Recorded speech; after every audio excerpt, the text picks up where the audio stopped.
Good morning, everyone. Well, it could be good afternoon and good evening, depending on where you are. Welcome. It is a privilege to open the Faculty 360 Summit with you. My name is Michael Pazinas, and I am the Acting Director of the Centre for Educational Innovation at Zayed University in the United Arab Emirates. Thank you to my colleagues in the CEI and the Library and Learning Commons at Zayed University, and thank you also to our sister universities, Sorbonne University Abu Dhabi, New York University Abu Dhabi, Khalifa University, and Mohammed bin Zayed University of Artificial Intelligence. This summit exists because many people chose to work together with care and purpose, and I hope this collaboration grows into a strong platform for shared learning across our institutions. We were surprised by the response. Registrations have reached just under 1,000, and colleagues have registered from across the world, including places as far apart as Chile and Australia.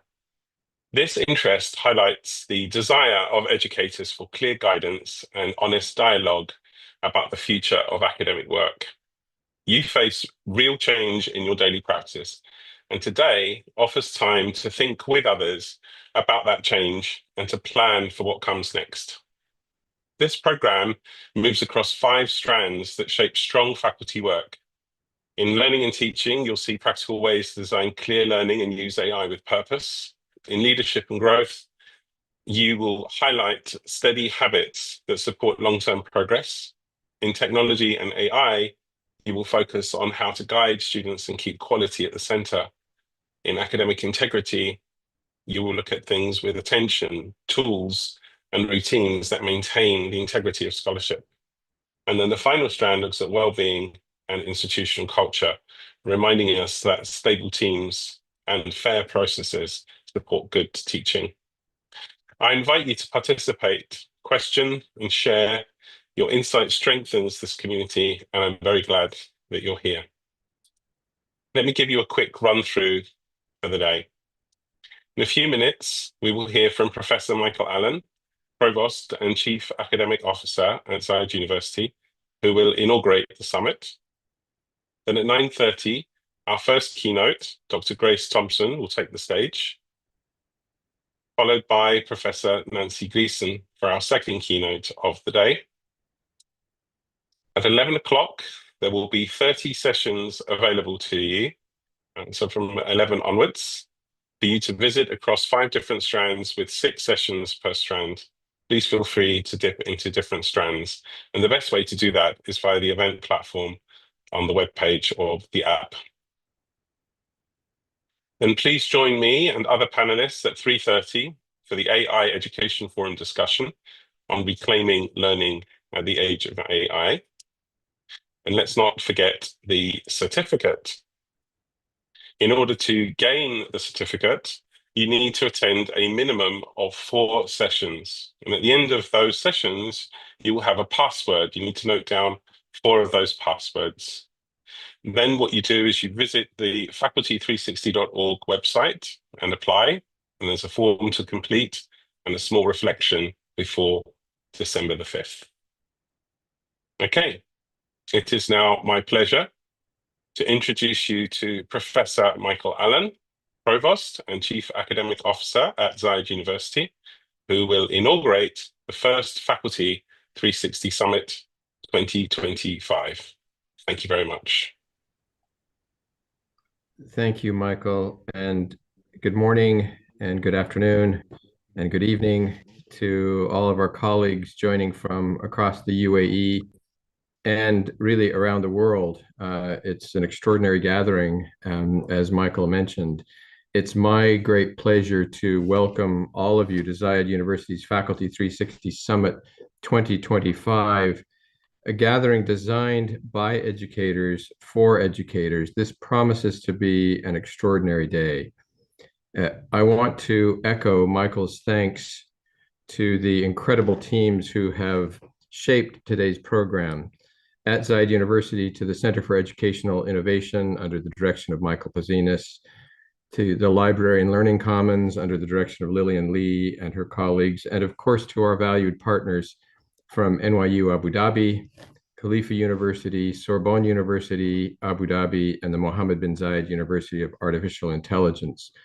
Your collaboration reflects, I think, the spirit of the summit, one that is future-focused and grounded in the belief that we can only respond to change effectively when we respond together.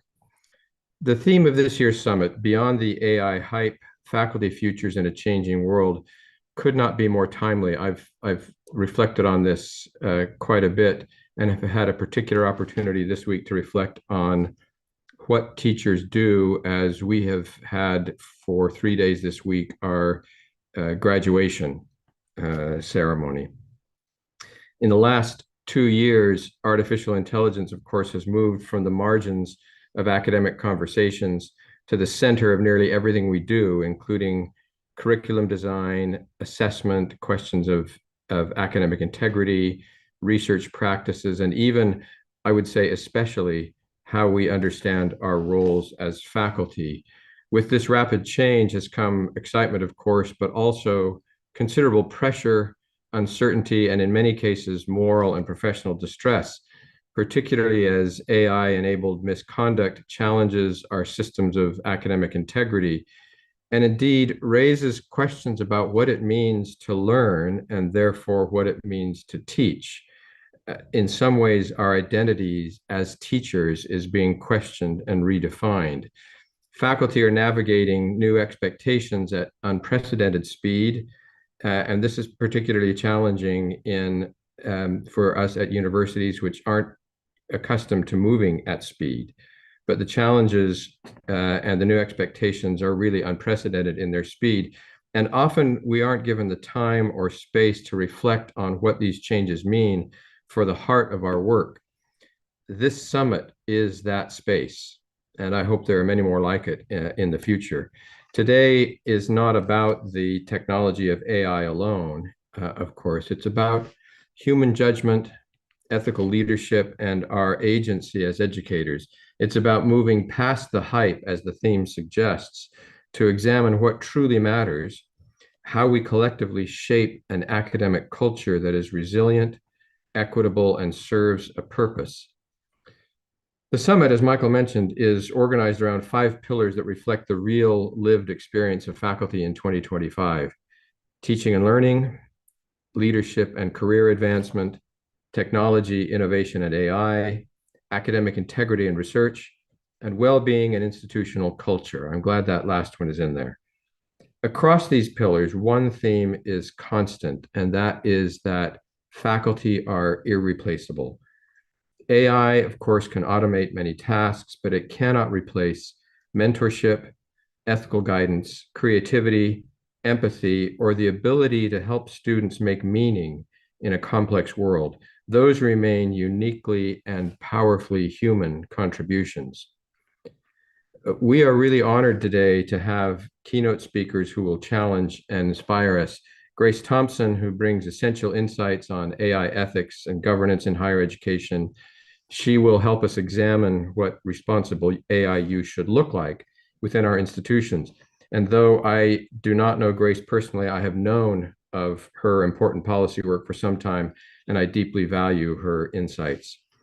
And Dr. Nancy Gleason, whose work on global youth and the future of work and the intersection of humans and technology offers a powerful lens into the world our students are entering and the world we are preparing them for. I do know Nancy personally as a friend and a guide. When she speaks, I listen. So I'm looking forward to her address as well as to that of Grace. Throughout the day, we'll hear from experts across the UAE and international practitioners who will share real practical strategies across pedagogy, well-being, integrity, leadership, and digital innovation. These are not abstract conversations. They're designed to give you something to take back to your classroom, your committee, your department, or your institution tomorrow or today, depending on what time it is where you are. If there's one message I hope emerges clearly from today, it's this: technology must serve education and not the other way around. AI can help us be more efficient, more creative, more adaptive, but only if we approach it with humility and a very strong ethical foundation. This summit is also an opportunity to reconnect with our shared purpose as educators, to guide, to challenge, and to empower learners, especially at a time when the world around them is shifting rapidly. We stand at a moment when the world is questioning the value of our institutions, of universities, but it's also a moment when the world needs universities more than ever, not just as producers of knowledge, but as stewards of critical thinking and human values. The conversations we have today will help shape how our institutions evolve. More importantly, they'll help shape how we evolve as teachers, researchers, leaders, and lifelong learners. So as we begin, I ask each of you to bring your experiences, your concerns, your hopes, and your curiosity. Share with all of us openly, engage boldly in these discussions, and let's use this space not only to understand the future of higher education, but to actively build it. Despite challenges in technology, changes in student demographics, changes in curricula, the job markets, economic conditions, and despite questions about the future of higher education and the value of the bachelor's degree, at its heart, teaching is and remains 3 things. And this is what I've been thinking about, especially the last couple of days. First, teaching is an act of mentorship. I think if you've all had this experience, I'm sure that if you talk to a lot of teachers and researchers, you'll find that they were motivated at some point, at least in part, by the example of another teacher or researcher, by the example of a mentor. And without the example of that mentor, they might have pursued a different path. You are training the next generation of teachers and researchers, but beyond that, you will also have a powerful impact on others. One of the things that I'm most gratified about as I talk to graduates of Zayed University who are not in higher education, but are working in both the public and private sector, one of the most gratifying things is to hear how often they will mention the impact of a teacher on their decision to do what they are now doing. Teaching is a powerful impact, a powerful act of mentorship. Second, teaching is an act of service. The years of training and experience which you have, you essentially give to others for surprisingly low financial reward relative to the impact and the measurable return on investment in the lives of students and in economic development. There are others, but teaching is one of the least self-interested professions I know of. It is at its heart an act of service. And finally, third, teaching is an act of optimism, a demonstration of belief in the future. If you didn't believe that the future is worth the investment of your time and talents, you wouldn't do what you do. You're projecting something of yourself into the future through the lives of your students. I believe deeply that despite all of the changes in the environment in which we work, that at its heart, teaching is and must remain an act of mentorship, an act of service, and an act of optimism and confidence in the future. But once again, thank you for being here. Thank you for the work that you do every day in the classroom. And thank you for your commitment to keeping education human-centered and purpose-driven. With that, it's my honor to open the Faculty 360 Summit 2025. I wish you an engaging, energizing, and thought-provoking day ahead. Thank you. Thank you very, very much, Michael, for that lovely speech. And what we will do now is I'm just going to do a few housekeeping points that I'd like to share with you. Let me just reach you a little bit. So if you just going to share my screen for a second and just tell you a little bit about the app. You can actually, if you haven't done so already, if you go to the Faculty 360 website, so faculty360.org website, there is actually an app that you can download. And some of you, I can see, are already on the app because we can track who's on the app via the back end of that. And what you'll find is that there are two ways to actually access the event. If you tap on one of the strands that you're going to be visiting, or at the moment they won't be available because you're in the opening session, there are a couple of ways that you can actually access viewing the platform. The first one is through streaming. So you'll see that when you tap on something, you'll see that the window at the top will actually change into a video if it's working well. If it isn't working well, there is a second way of accessing. It could be that there's a bad internet connection, but there's a second way of accessing the session, and that's via the Zoom link. Okay, so there's a Zoom link as well. If you go to the information section on there, you'll be able to find the Zoom link, and that will link you to the Zoom. So there are two ways of accessing. You can access it via the app or through the Zoom. Now, that's a reflection, actually, of the website. And the website itself, if you go again to the faculty360.org website, there is exactly the same format, but for your desktop. If you go, there is a button that you can press on the website that will take you to the event platform, and that is a second way that you can access the event.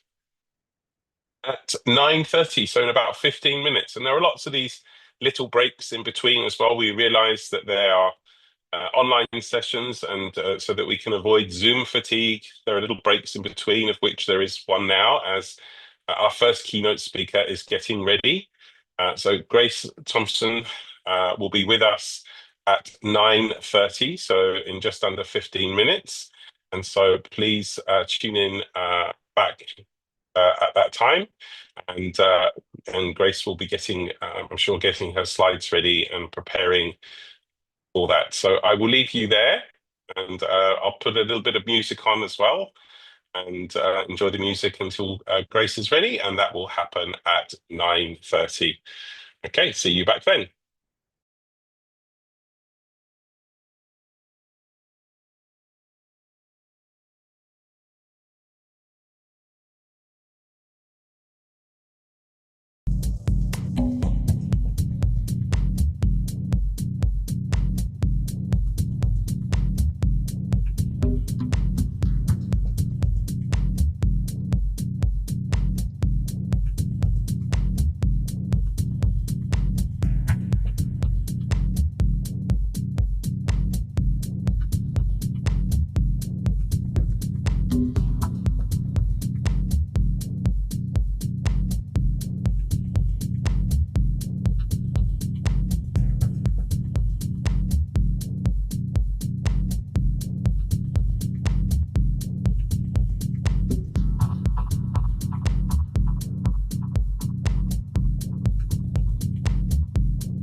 Hi, Michael.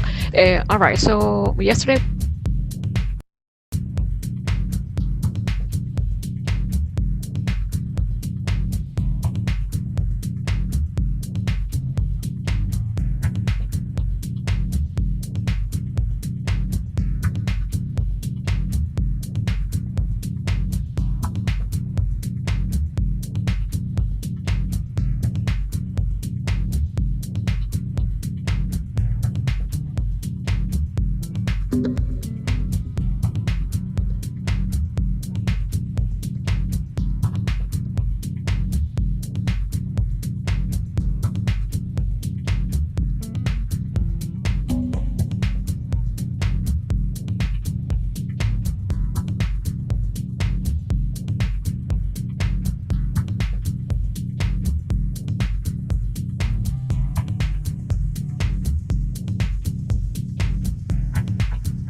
Okay, everybody, welcome back.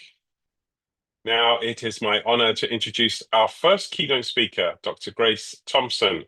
Dr. Thompson is a global advisor on public innovation and AI policy with more than 30 years of experience.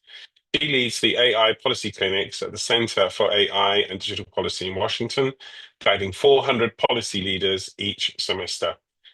She works with governments and international bodies, including UNESCO and the UN Digital Compact, and she has made the UAE her home. She has made the UAE. Sorry about that. And she has made the UAE her home for the last 14 years. Her session is called From Compliance to Conscience, Embedding AI Ethics in University Governance. Over to you, Grace. Thank you very much, Michael, and thank you to the entire team that has put this summit together.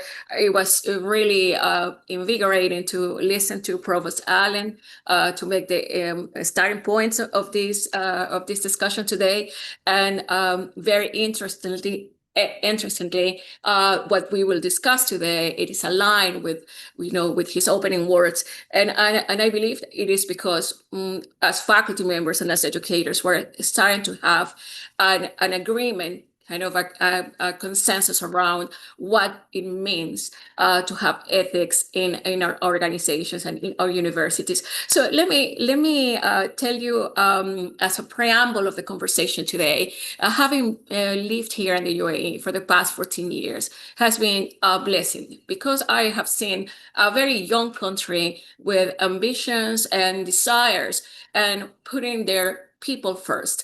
And I would like to share here a quote of the father of the nation, founder of the UAE.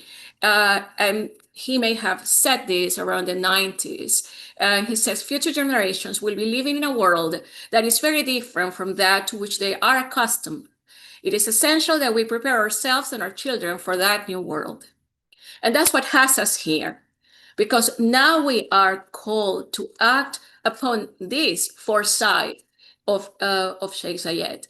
And so today in this dialogue, I would like to focus on 4 axes of this conversation.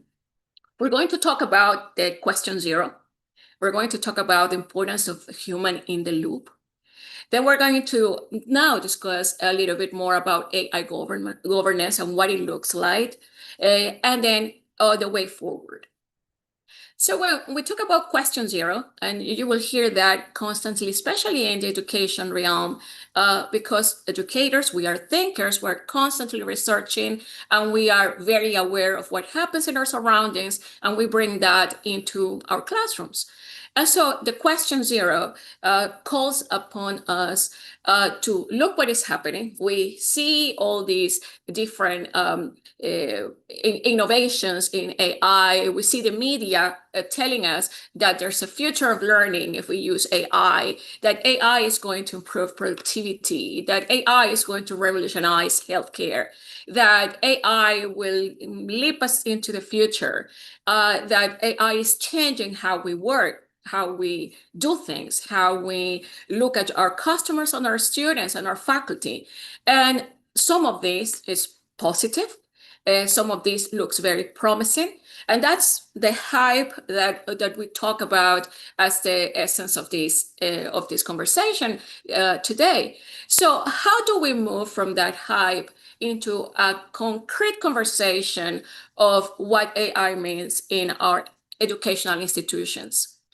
And here I would like to start by asking, what is the purpose, right? So that's our question 0. Why would I use AI in this educational intervention in a way in which I didn't use it before? So first is the purpose, then is the tool. Then we ask, how did I do this before? And why do I have to do this that I did before with AI?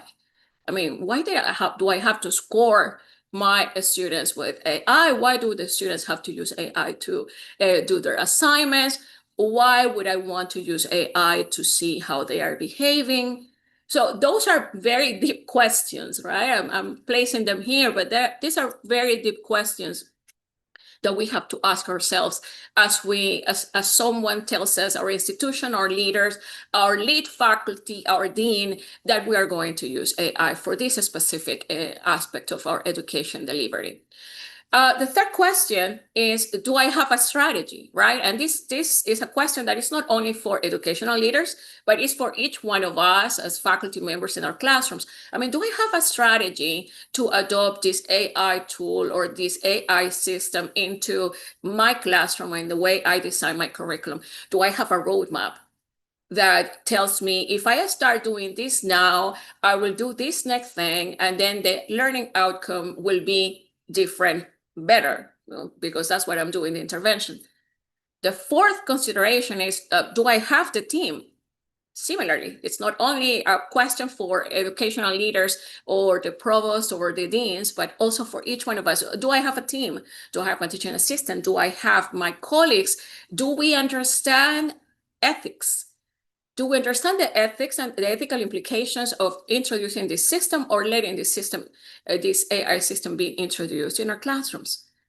Now, when I do interventions, and when we decide that we're going to enter an AI tool into our systems, into our classrooms and our curriculum design, I also need to know, to ask myself, do I have the data?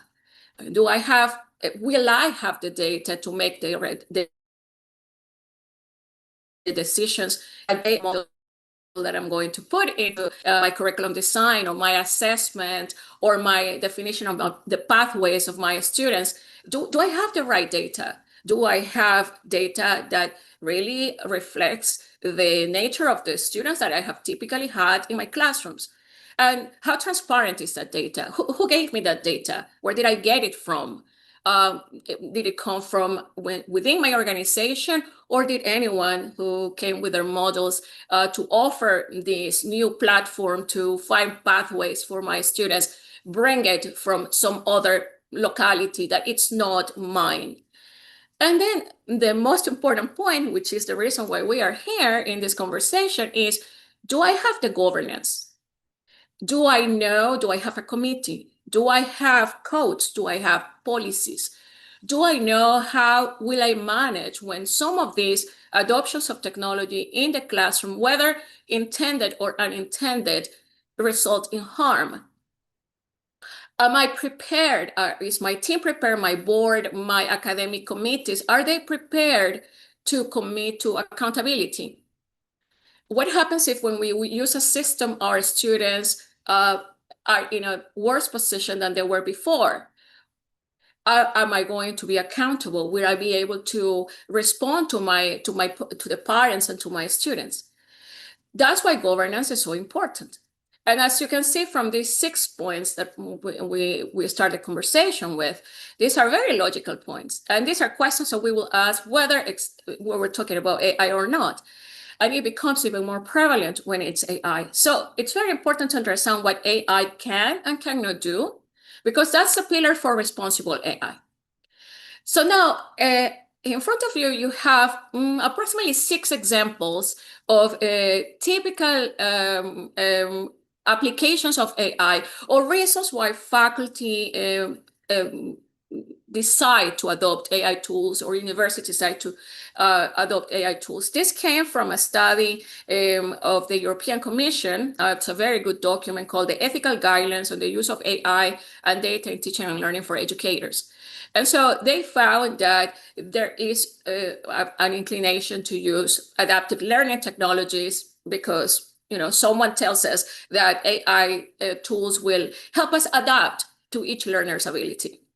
They also use student dashboards, right? Because it says that AI embedded in those dashboards will guide learners through learning.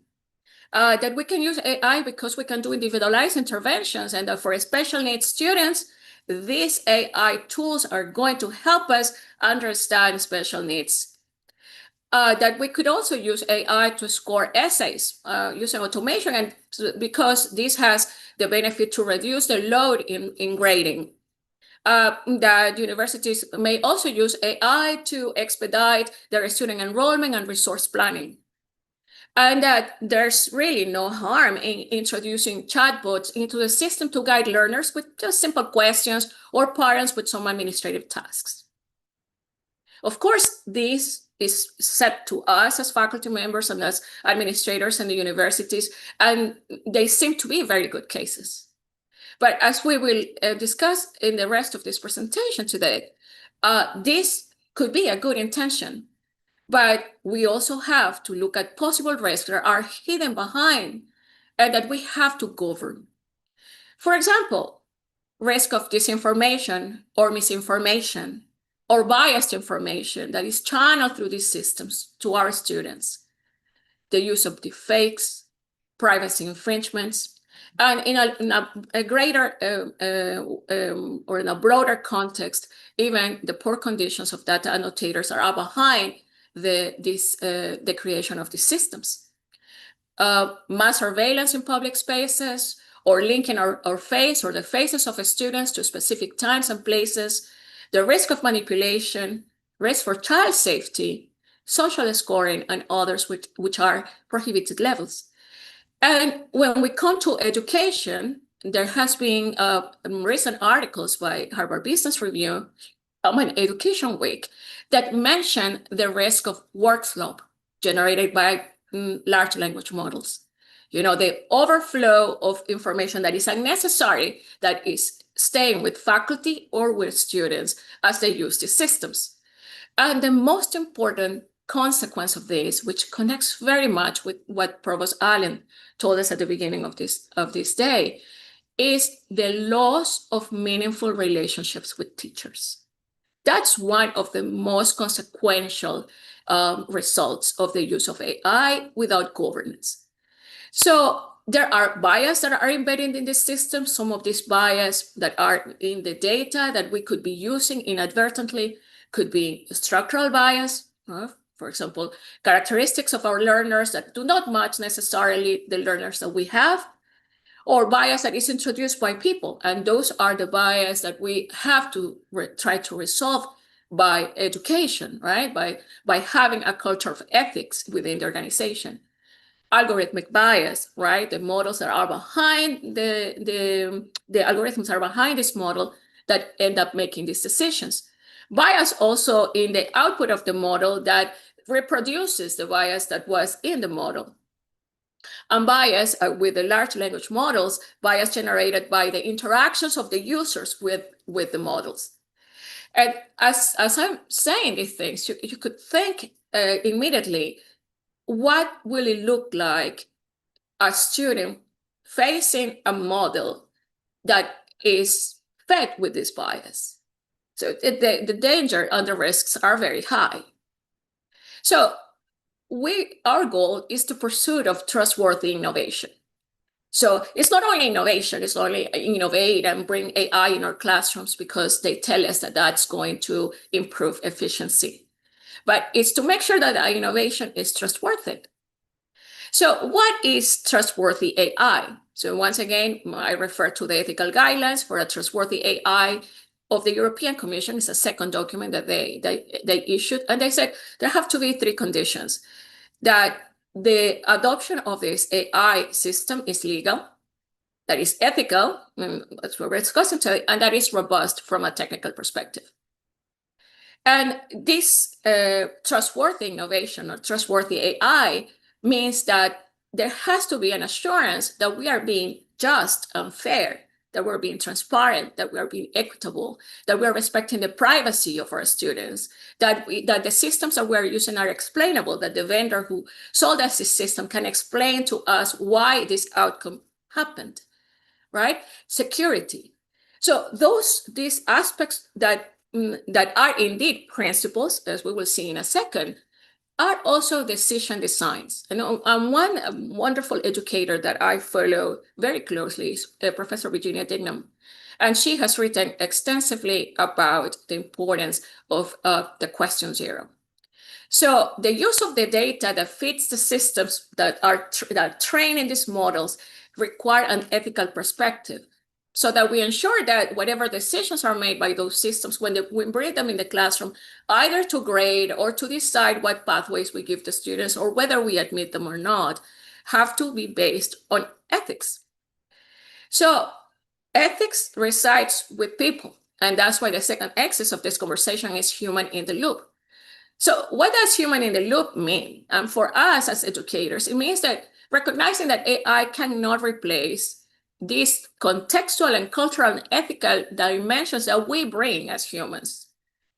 And very important to understand also that human in the loop means that nothing that is done about us, or nothing that we do about our students, should be without the voice of the students. Nothing that we do for our faculty should be without the voice of faculty. Therefore, human intervention across the life cycle, whether it's development or at the point of deployment, requires that participation of humans, right? Faculty members, parents, students, administrators. It also means human in the loop, also means invest in AI literacy and AI fluency. And this AI literacy doesn't only mean to teach others how to use the tools, but also how to critique those tools and to be able to slow down and question the output and value the effort of thinking as well as the result. And this is one of the main challenges of faculty in the classrooms.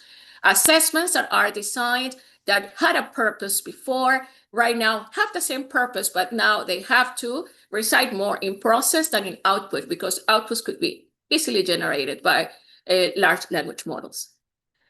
The transparency in the use of these systems is key. So that is also part of an AI literacy strategy. Human in the loop also means that humans are at the center, and that if we adopt a system in our institutions or our universities, we do this because there's a purpose on people first, then on planet, sustainability, and then justice and democratic values. And so the fact that we adopt AI systems to resolve a productivity issue, that should not be the only consideration. And here I introduce another concept of design, which is a human-centered design. So in the moment that we opt to bring an AI system into our classrooms or into our curriculum design or our strategy, academic strategy, we should be able to understand what are the needs and the pain points and the aspirations of our students, and empathize with those and decide if this AI tool that I'm bringing in really responds to that. And if I'm going to adopt an AI tool, being able to assess what are the ethical impacts before I deploy that. And once again, anchor this in accountability. I am making this decision. I'm going to be accountable of these decisions. I cannot say that the AI tool is responsible for the decision. I have to be able to account for that. So human in the loop means that people are on command and control of the tools. Also means that as administrators at the university, we should ask ourselves, is in the moment that we bring an AI tool, if I have defined very clearly the roles of the faculty member, and if the roles of the faculty and the staff members in the value chain of my university are affected because I use this AI tool. We have to be able to give freedom to our faculty members and our learners to question the reliability of the AI tools. And most importantly, and seems very simple, but we have to be able to have human in the loop to monitor when we are overconfident or over-reliant on AI tools. So human in the loop means prioritize human rights, involve diverse voices, and advocate for governance and transparency, and oppose to delays in regulation. And this is very important because usually we are told that innovation is stifled by regulation. And they are put as if they are they are against each other, and as if in order to innovate, we have to not regulate. And that is a fallacy, because the best innovation is trustworthy innovation, and the innovation can only be achieved when there are guardrails in place. So we have to be able to oppose to that. So when governance comes in, which is the third axis of the conversation today, we have to look at what our faculty saying. So I bring as a reference a document that was published early in the summer by the American Association of University Professors. They had an ad hoc committee that analyzed AI and the academic professions. And they raised 5 important concerns. That there was a need in the university system in the US, and we can kind of relate a little bit to that as well, to improve professional development on the harms of AI and technology. So not only professional development on how to use a tool, but AI and technology harms. Number 2, that there should be a shared governance system in the universities that promote this oversight that we were talking about when we discussed human in the loop. Third, that there have to be a focus on improving the working and learning conditions, because when AI systems come in, that also affect the workflows of the faculty members. It affects the workflow of the students. They also said that one concern is demanding transparency and the ability to opt out, meaning that if a faculty member or a member of the organization in a committee finds that this adoption of this technology may have consequences, that they have the opportunity to say, I can opt out from this. And finally, to protect faculty members and other academic workers as adoption of AI tools come into our universities where there is the intent to replace. So these concerns are very valid, right? And then they call us into thinking, okay, what guardrails can we put in place and what guardrails exist currently? And they do exist. Here's an example of advocacy work that we do at the Center for AI and Digital Policy. We have testimonies at the Congress level in the US. We advise different government entities. One important statement in 2023 was, at that time, we were not ready for a technology revolution, and we still are finding our way into setting these guardrails. However, frameworks do exist of reference. And here are 4 of the most notable ones. The Universal Guidelines of AI were created in 2018, and these are 12 principles that tell us what should be the obligations of individuals and organizations when they decide to develop or adopt AI. We have the UNESCO recommendations on the ethics of AI, which are 10 principles and policies that are endorsed by 193 countries. We have the OECD AI principles that are 5 principles under policies, also advocating for transparency and accountability and fairness. And here in the UAE, in 2022, I mean, it's already 3 years back, we were already thinking about principles and guidelines for AI ethics.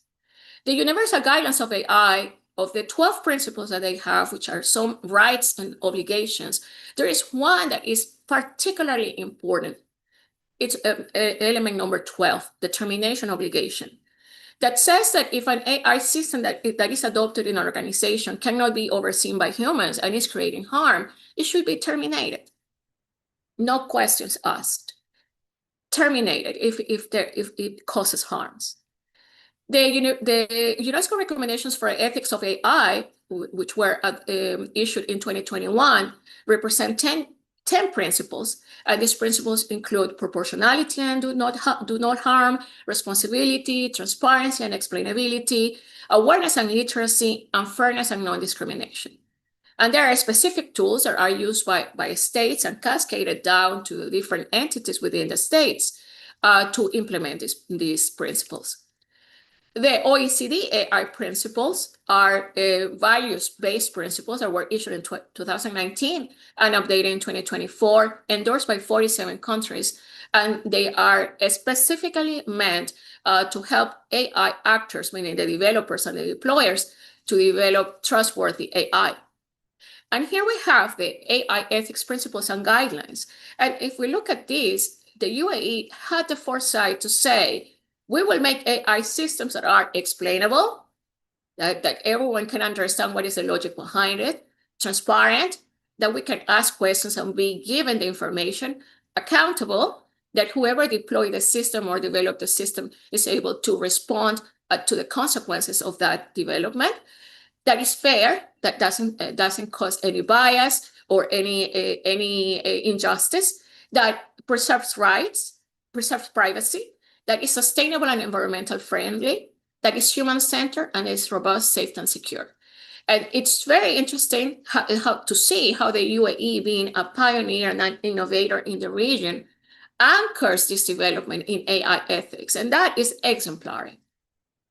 Other examples of not guidelines, but rather binding documents are the Council of Europe AI Treaty, which is the first international treaty to protect fundamental rights, democratic values, and the rule of law in the advent of AI. And of course, we have the EU AI Act, which is a binding regulation that classifies systems based on their risk. One important aspect here is to understand the systems and the red lines of those systems. So, for example, the EU AI Act defined that the use of AI systems for behavioral and cognitive manipulation is a prohibited action. We would not doubt that it's so.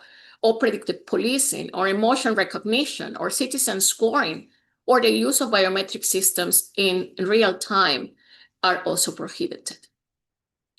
We at the Center for AI and Digital Policy, we work in AI policy and AI governance. We're an independent non-for-profit organization, and we have trained more than 1,900 leaders from more than 120 countries in a free program to form them as leaders in AI policy.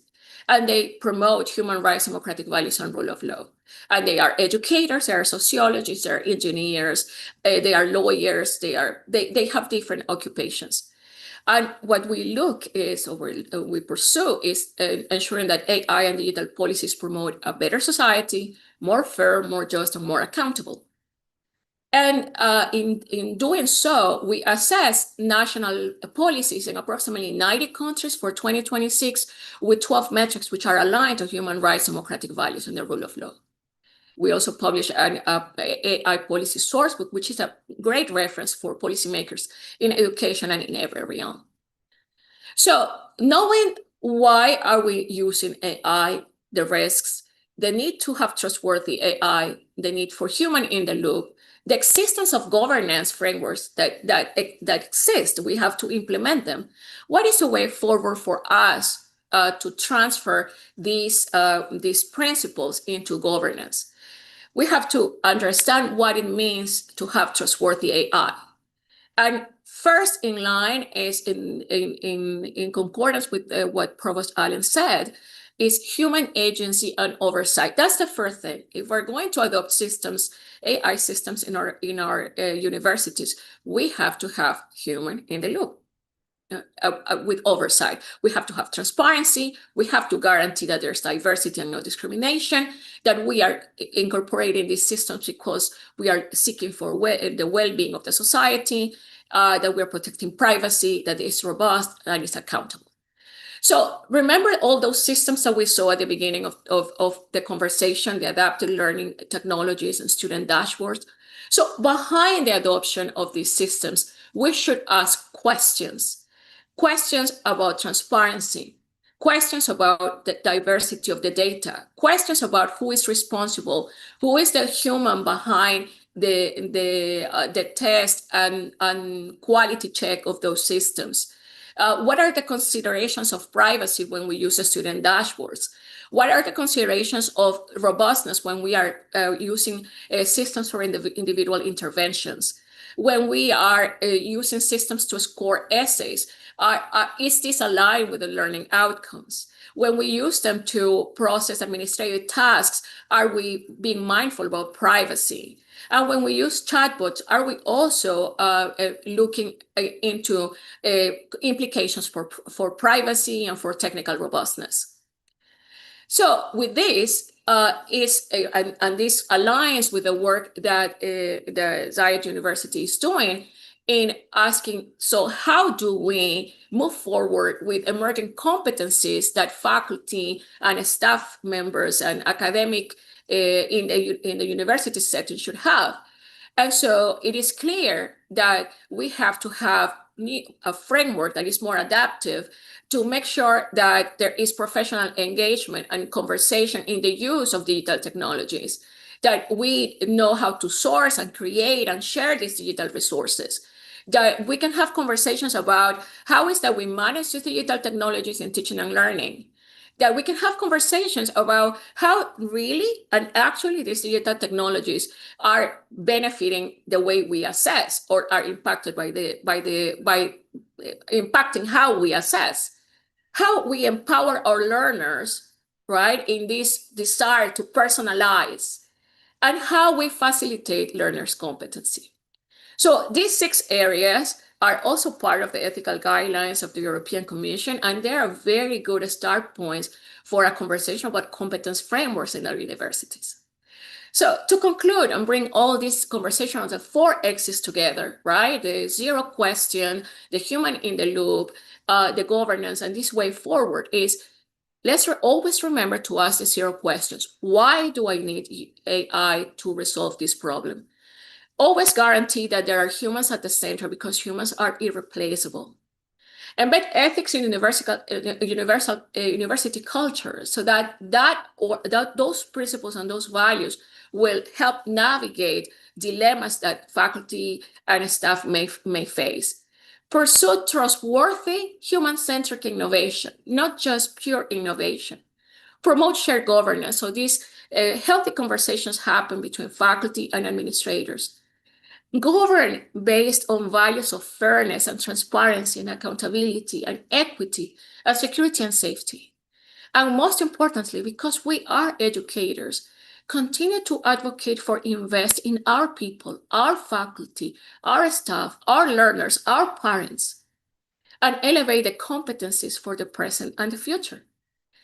And this quote of our president in the UAE is very important. He says, and he made this statement just a few months ago, I urge you to cultivate good manners, take pride in your national identity and the Arabic language, and prioritize artificial intelligence as a pivotal direction for the future. And if we look at all the values that we discussed today, I am very positive that we will be able to achieve this.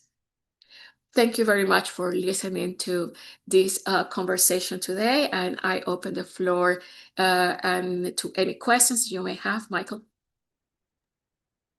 Thank you so much, Grace. It's such an inspirational keynote. Thank you so much. And I hope you're able to share some of your slides with us, especially, I think, the second to last one where you had that list. I think that summarizes it really, really well for us. So thank you so much. I do have one question that's come through, and I have a question for you as well. And I don't know if anybody else wants to raise any questions as we're talking about this. We have a little bit of time. And the question has come through from Zafar Imam Khan, and he's asking, how much risk is there for a university using AI without having a structured policy framework on AI use in the curriculum and education in general? That's his question to you. Mm-hmm.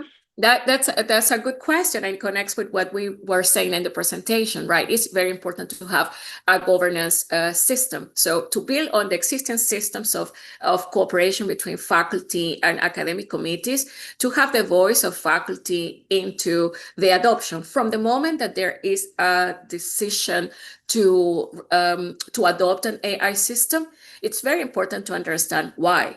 So as risks may exist, and so the important part of this exercise of governance, of shared governance, is that we assess the intensity of that risk, right? So depending on the intensity of that risk, there must be mitigation measures for those.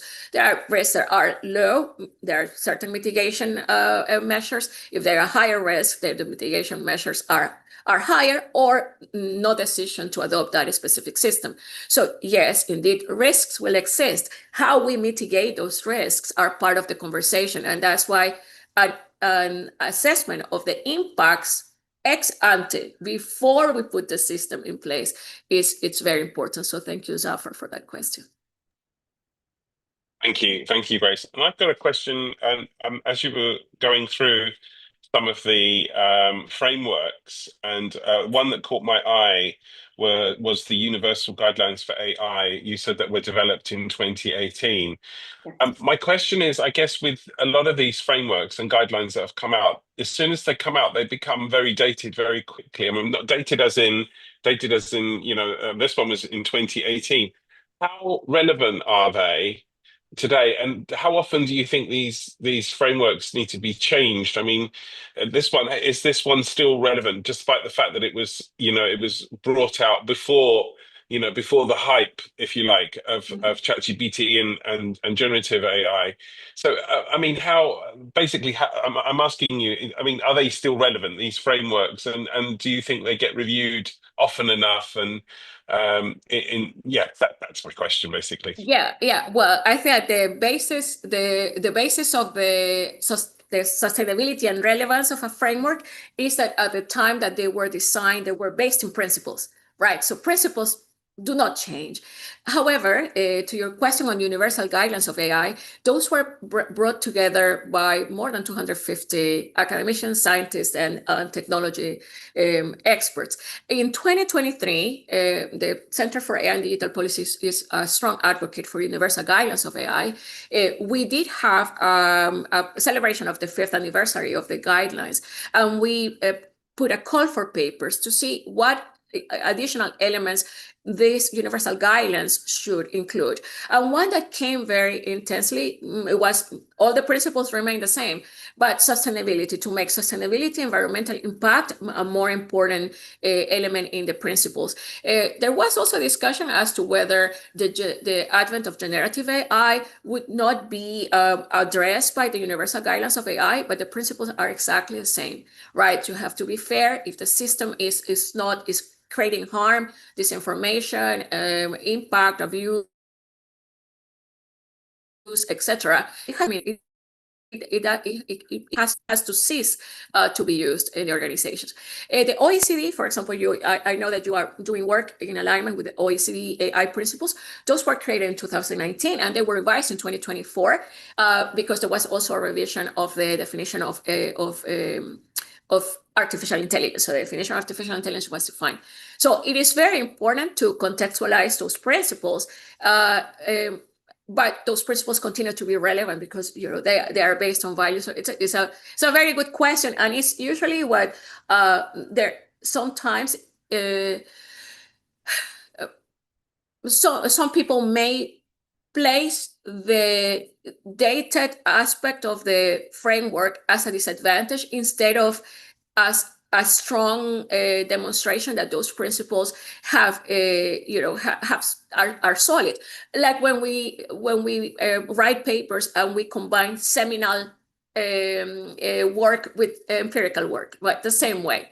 So yeah, that's a good question as well. So the frameworks are there. What we have to do at the university level is to implement them into our codes, into our policies, and those values, all those principles of fairness and accountability and transparency. I think that those are universal values that should be integrated. Mm-hmm. It reminds me of Asimov's rules of robotics. I mean, I can't believe that we're actually talking about things like this because, when I was a kid, it was something that I was thinking about in the future, and now we're actually talking about a lot of what Asimov was talking about back then. So anyway, very, very interesting.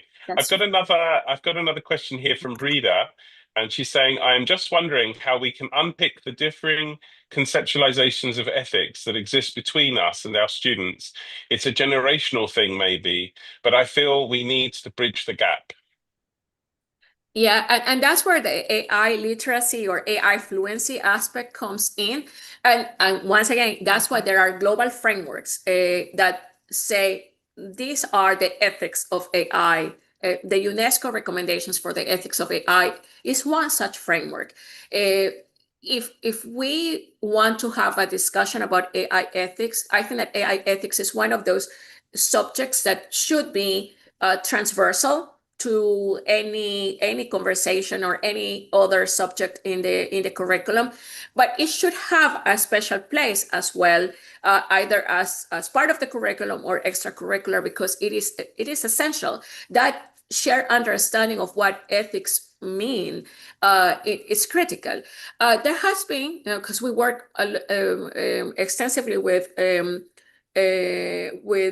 leaders in the African continent and in the Asian continent, and of course here in the Middle East we have participation of many researchers from this area, and they call for a contextualization of some of these frameworks to the local reality, and that is true. That couldn't be most important, to contextualize it to the culture of that country.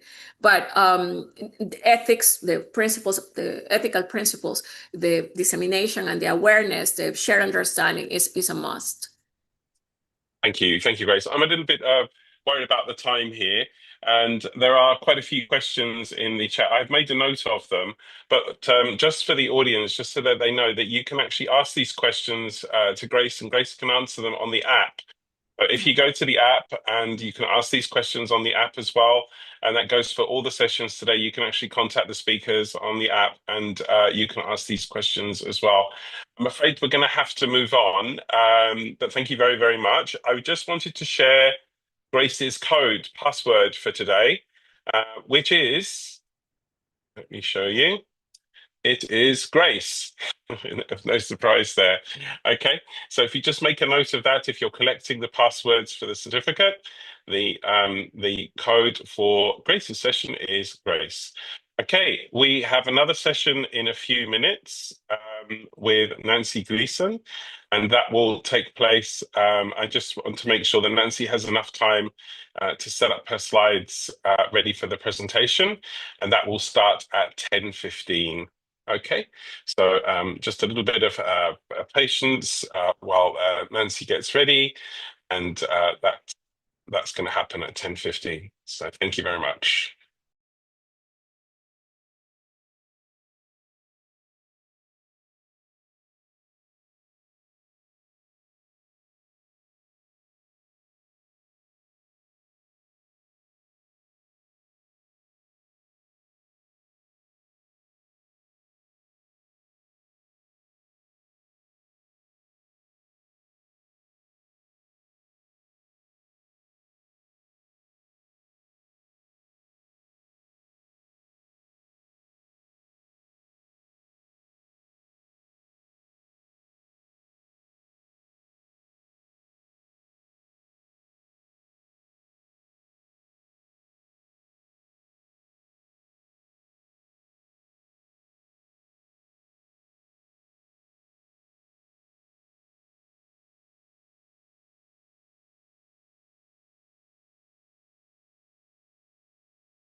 Okay, great. That was a great first keynote. And now we're going to get another great keynote.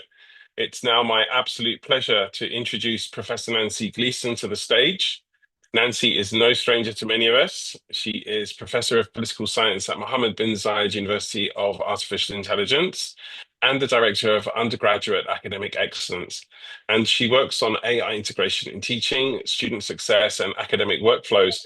She's known for her work on responsible adoption of AI in education and industry, and for her research on how the fourth industrial revolution shapes the future of work. Her latest book is Humans Plus Technology, which was published this year, and Nancy's talk carries the same title as her book. And I look forward to hearing it. Take it away, Nancy. Great. Thank you so much, Michael. I hope everyone can hear me. Good morning to everybody around the world, or good evening, good afternoon, wherever you are.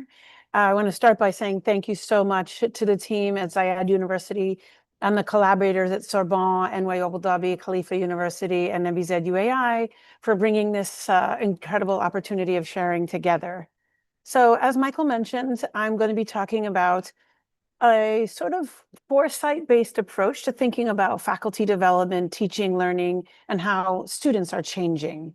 So I'm talking about brain-computer interface chip learners and the future of faculty development. And I'm grounding this in global student voices because the book that I have out right now is an edited volume by undergraduates from NYU Abu Dhabi.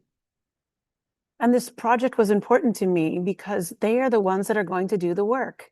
And we are often siloing ourselves without youth at the table. We do have panels of students often in teaching and learning conferences, but in the real day-to-day administration of how we think about pedagogy, they tend to be absent, partly because they don't have the training to have the vocabulary. But in this book, I'm hoping that if you choose to access it, young people describe a future where technology and identity merge, and that this changes our work. And so that's partly the point behind this conversation, is that when youth from different regions share common concerns about the relevance and fairness of AI adoption in their learning or in the workplace, we get a better and more full picture of what we need to be achieving. And I really like the previous talk. I want to thank Dr. Grace Thompson for her talk, because this humans in the loop piece is also very much a theme of what I'm going to share today, but particularly youth humans, because their insights show us what teaching has to become to keep pace with the new forms of cognition that are emerging. And so I'm going to be talking today about a chapter written by one of my students, Reem Hazim, and her story matters because she wrote a chapter in the book on brain-computer interface chip humans, and she talks about the ways in which this changes the role of the teacher. And what I want to highlight today is that brain-computer interface chips and the way in which they augment human cognition offers us a signal of where student cognition is heading. And even if adoption doesn't happen, even if we don't all get brain chips, right, which is pretty out there, it potentially gives us a metaphor to think about how teaching has to change now and in the future.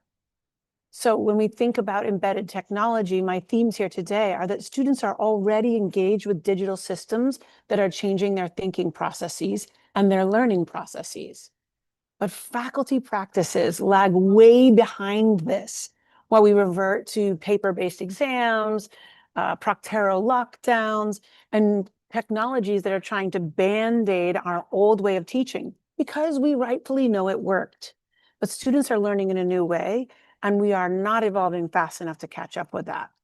But I do believe that the learning sciences give us tested guidance to protect against fads of responding in the wrong way to AI or other technologies, and help us ensure that students learn. So I want to start by just telling you what a brain-computer interface chip is. BCIs connect brain activity to external devices, and in the most extreme cases, to computers. These are sensors that capture neural signals and send them to software. And then machine learning capabilities through AI or mostly through AI technologies, convert these signals into actions that become stored data. And so we can imagine youth, in this case, my student Reem, seeing BCIs as a continuation of current trends toward a more hybrid cognition, right? Where the previous talk was talking about humans in the loop. I'm talking about this being more 50-50 or not the same amount of sharing depending on of contribution, depending on the context. So we may be entering a situation where there's times where the AI or the computer that's embedded within us is in control of the cognitive processes, and there are times when it's not. But more and more so, the technology is embedded within us. And so BCIs let us imagine the outside of this. These are images of real humans with brain-computer interface chips that we are studying now around the world. There are about, right now, these are mostly tested, actually, to my knowledge, exclusively embedded in the brains of paraplegics and people with neurological degenerative diseases. This is a medical device for now that enables people to not be locked in with their thoughts as their bodies disintegrate or after they suffer a spinal cord injury. So imagine a patient that can think send an email with their thoughts, or play chess with their thoughts, or command a robot arm to bring them water with their thoughts. So there are many different types of BCIs. The extreme would be the brain-computer interface chip surgery. And there's a picture here in my slides of the surgical robot that does deliver this through Neuralink. And there are trials here in Abu Dhabi. It's called UAE Prime. And this surgery is being performed at Cleveland Clinic, Abu Dhabi, as well as around the world by other companies. But there are also non-invasive forms of this, like headbands that gently read surface activity, or minimally invasive models that sit under the skull to give stronger signals, but are not embedded in the brain. And then there are the surgical implants through BCIs that connect directly to neurons. And there are many and more conversations in youth circles that are anticipating a world where these levels of connectivity coexist with access for non-medical devices and beyond medical need for neurotypical and physically able-bodied people. And so there is a potential future, where brain-computer interface chip-enhanced humans are in our classrooms. This is where I want to take our conversation today. So why do brain-computer interface chips matter for learning? And here is an image of the first human to have the brain-computer interface chip from Neuralink. His name is Noland. And here he's playing a video game with his thoughts. And because he's a paraplegic, he cannot control his arms. He had a surfing accident when he was 29 years old. And he was the first human to have the Neuralink implant that is now being tested here in Abu Dhabi. What BCIs can do that we know already is they have instant recall, which reduces memory load. Their attention can be supported or stabilized with these devices. Students can focus more on meaning rather than informative capture. And youth want education to reward this synthesis, their ability to judge, their ability to use their creativity with these devices. Now, if you think about wearables on the outside, some of you may have seen that oftentimes I wear smart glasses where it functions as a teleprompter. I don't have to memorize my speeches. I'm freed up to think about the audience. I'm freed up to work on my speech in a different way. I'm freed up not to memorize text. Would it be cheating to use that in a student presentation? Probably not, but it takes practice to use the tool. The tool becomes a piece of it. And then we think about, should there be an assessment piece about flexibility with the tool, manipulating the tool, use of the tool. So we start to think about teaching students to use tools as a piece of the course learning outcomes. And this is why BCIs matter for thinking about how we understand learning. So I want you to try and imagine BCI learner workflows. What would that look like? And what if we started to teach this way now? So could a BCI enhanced human capture information instantly? Yes. So then students are able to concentrate on understanding. And then memory tasks are offloaded, giving space for deeper thinking. But this is a new way of teaching. We think about the crucial importance of transfer when we think about critical thinking, analysis, synthesis, evaluating. And we have to get at that in a different way now, partly because of AI, but we can use the extreme metaphor or concept of foresight around BCIs to imagine this. So synthesis becomes faster because retrieval is immediate. Right now, we're thinking immediate retrieval is somehow learning offloading with learning loss. But in this case, when it's implanted in the brain, that's not what's happening. So can we use this case to think about imagining learning loss in a different way? It's a different muscle. Can we let that go? You say this supports creativity and collaboration when they don't necessarily have to do the retrieval piece. And I'm not just talking about BCIs here. So what if we could teach this way already? And in the chapter in my book by Reem Hazim, who is now an engineer at Google, she's talking about hybrid cognition that becomes normal when able-bodied humans have BCIs and digital tools blend with their thoughts.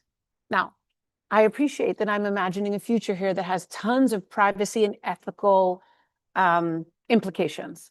I'm not advocating for ignoring those ethical implications, but I'm asking us to think outside the box, to imagine that future. It's here, we've managed the ethical pieces, and now we have to think about a new way of teaching, where pacing, difficulty, and learning pathways shift because cognitive signals have changed.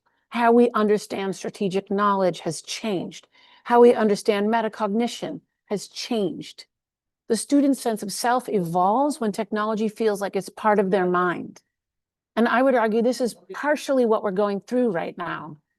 We just don't have enough research in psychology, human-computer interaction, or other fields yet to have this trickle down into instructional design, pedagogy, and inclusion and diversity and equity and belonging. But these concerns align with what youth are talking about in their course evaluations today, where they're asking for faculty to be more flexible. They're asking for people to be more high structure so that the student can personalize their own learning, let alone the faculty figures out how to do that. So I like this chapter, and I picked this chapter in the book to talk to you about today because of the highlights that Reem brings out. So what changes for teaching when BCIs are in the classroom? Lectures lose centrality because youth can access content quickly. Now, for those of us who do teaching and learning, we've been asking for this for 20 years, but it's not happening. There's very few faculty flipping their classrooms vis-a-vis the number of classrooms all of us represent, right? Teaching isn't focusing on inquiry and interpretation. It is still focusing on broadcast. And we have colleagues that will say, I have too much content to get to stop and let them talk about the material. Right? As instructional designers or people who care about our learners, we know that they're just not learning, they're busy. And then the assignments don't match the workload. Students are forced into using ChatGPT and other platforms to manage the workload. And that's where the learning loss is happening, right? What students want is guidance in how to question, evaluate, and synthesize the information that these tools give them faster. And right now, we don't necessarily have the pedagogy to do that. A lot of what Dr. Thomas was talking about in the previous lecture is excellent. And we have a lot of work to do to get faculty to think about themselves as in the loop, as opposed to exclusively the loop. But faculty modeling of expert thought becomes more important than ever because students need to know how to interpret all of this information in a professional sense. So the faculty also take on a new role in teaching and learning. What changes for assessment?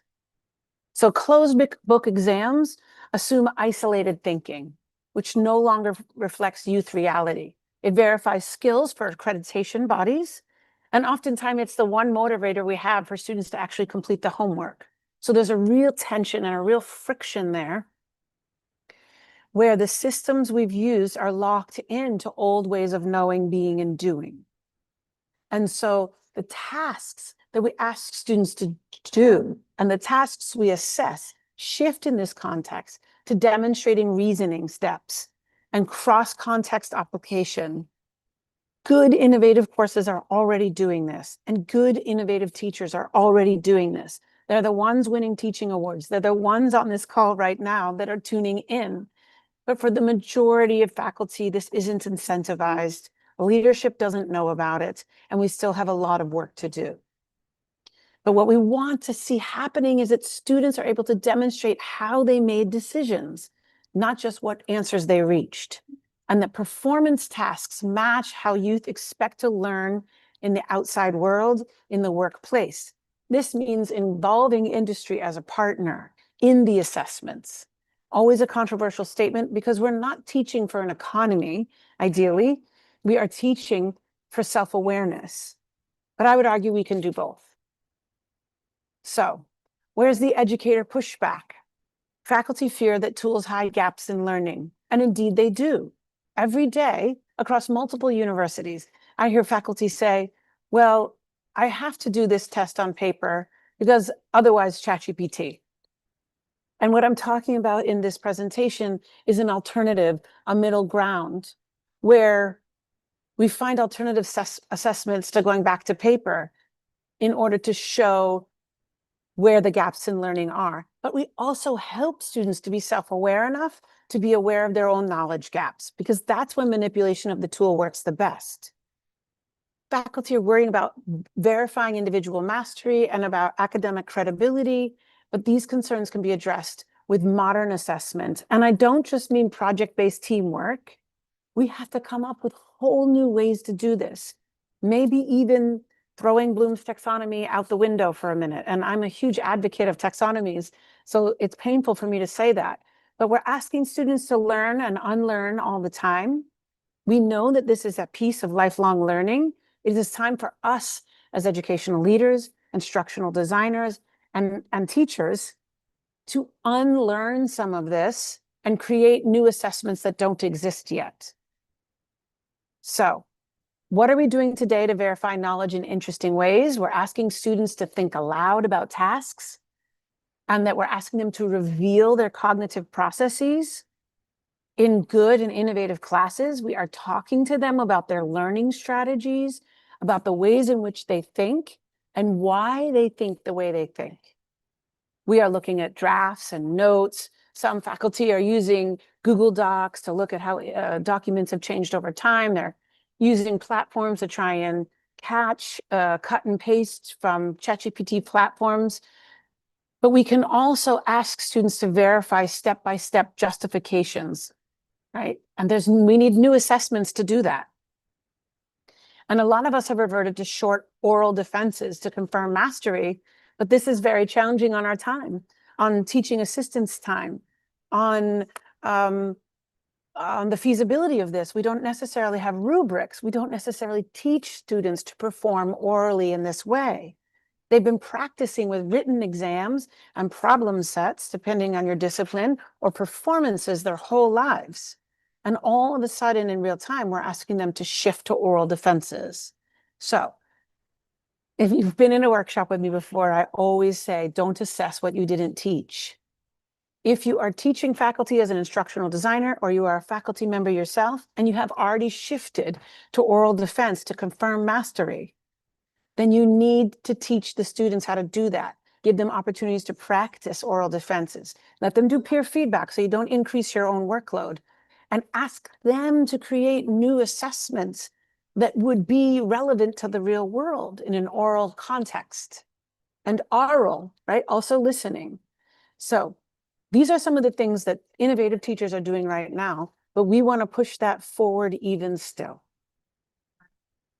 So what would verifying learning at scale be like? And I put in parentheses for now, because as technology is embedded in the learner, and this is happening in a lot of countries, you can monitor stress of your students through various platforms. You can use agentic AI to get a persistence score of how they're doing. You can test stress of your students. Again, a lot of privacy concerns here. Is it our business to know when a student is stressed? And isn't some stress good? Doesn't some stress imply learning friction, that moment where neurons are created that we know is good? But verifying learning at scale could mean creating vision history inside platforms that expose genuine progression of a student, using agentic AI to run through your learning management system and help you work against especially curated rubrics that go beyond the rigidity of what we have today, or checkpoint breaks that break down tasks into manageable steps that cannot be done with a click. We have to rethink what those are. That takes work, but this is something we can verify at scale with agentic AI. Peer comparison would highlight unusual work patterns. Students can give each other feedback on this in a non-punitive way to help themselves not lose their voice in written form, or their own intellectual creativity around logic if we're talking about mathematics or other STEM fields. And then the analytics can flag anomalies without accusing students that teachers and teaching assistants can then respond to, and peers can respond to, and the individual learner can feed back into their own study and learning strategies. You will have to do all these things if you're working with a brain-computer interface chip human. And my argument is that imagining the students already have the internet installed in their brain will make us better teachers. It puts our learning sciences to the test. It puts our curriculums to the test. It puts our institutional learning outcomes to the test. And it puts our accreditation bodies to the test. Well, what about academic integrity? What about the role of the academy in creating new knowledge? And how are we managing this co-creation with AI? There's already been wonderful programming here in the Emirate of Abu Dhabi in the last 12 months on this. A wonderful event organized by Marian Rand at NYU Abu Dhabi, thinking about writing, original thoughts, the role of thinking in writing and writing and thinking.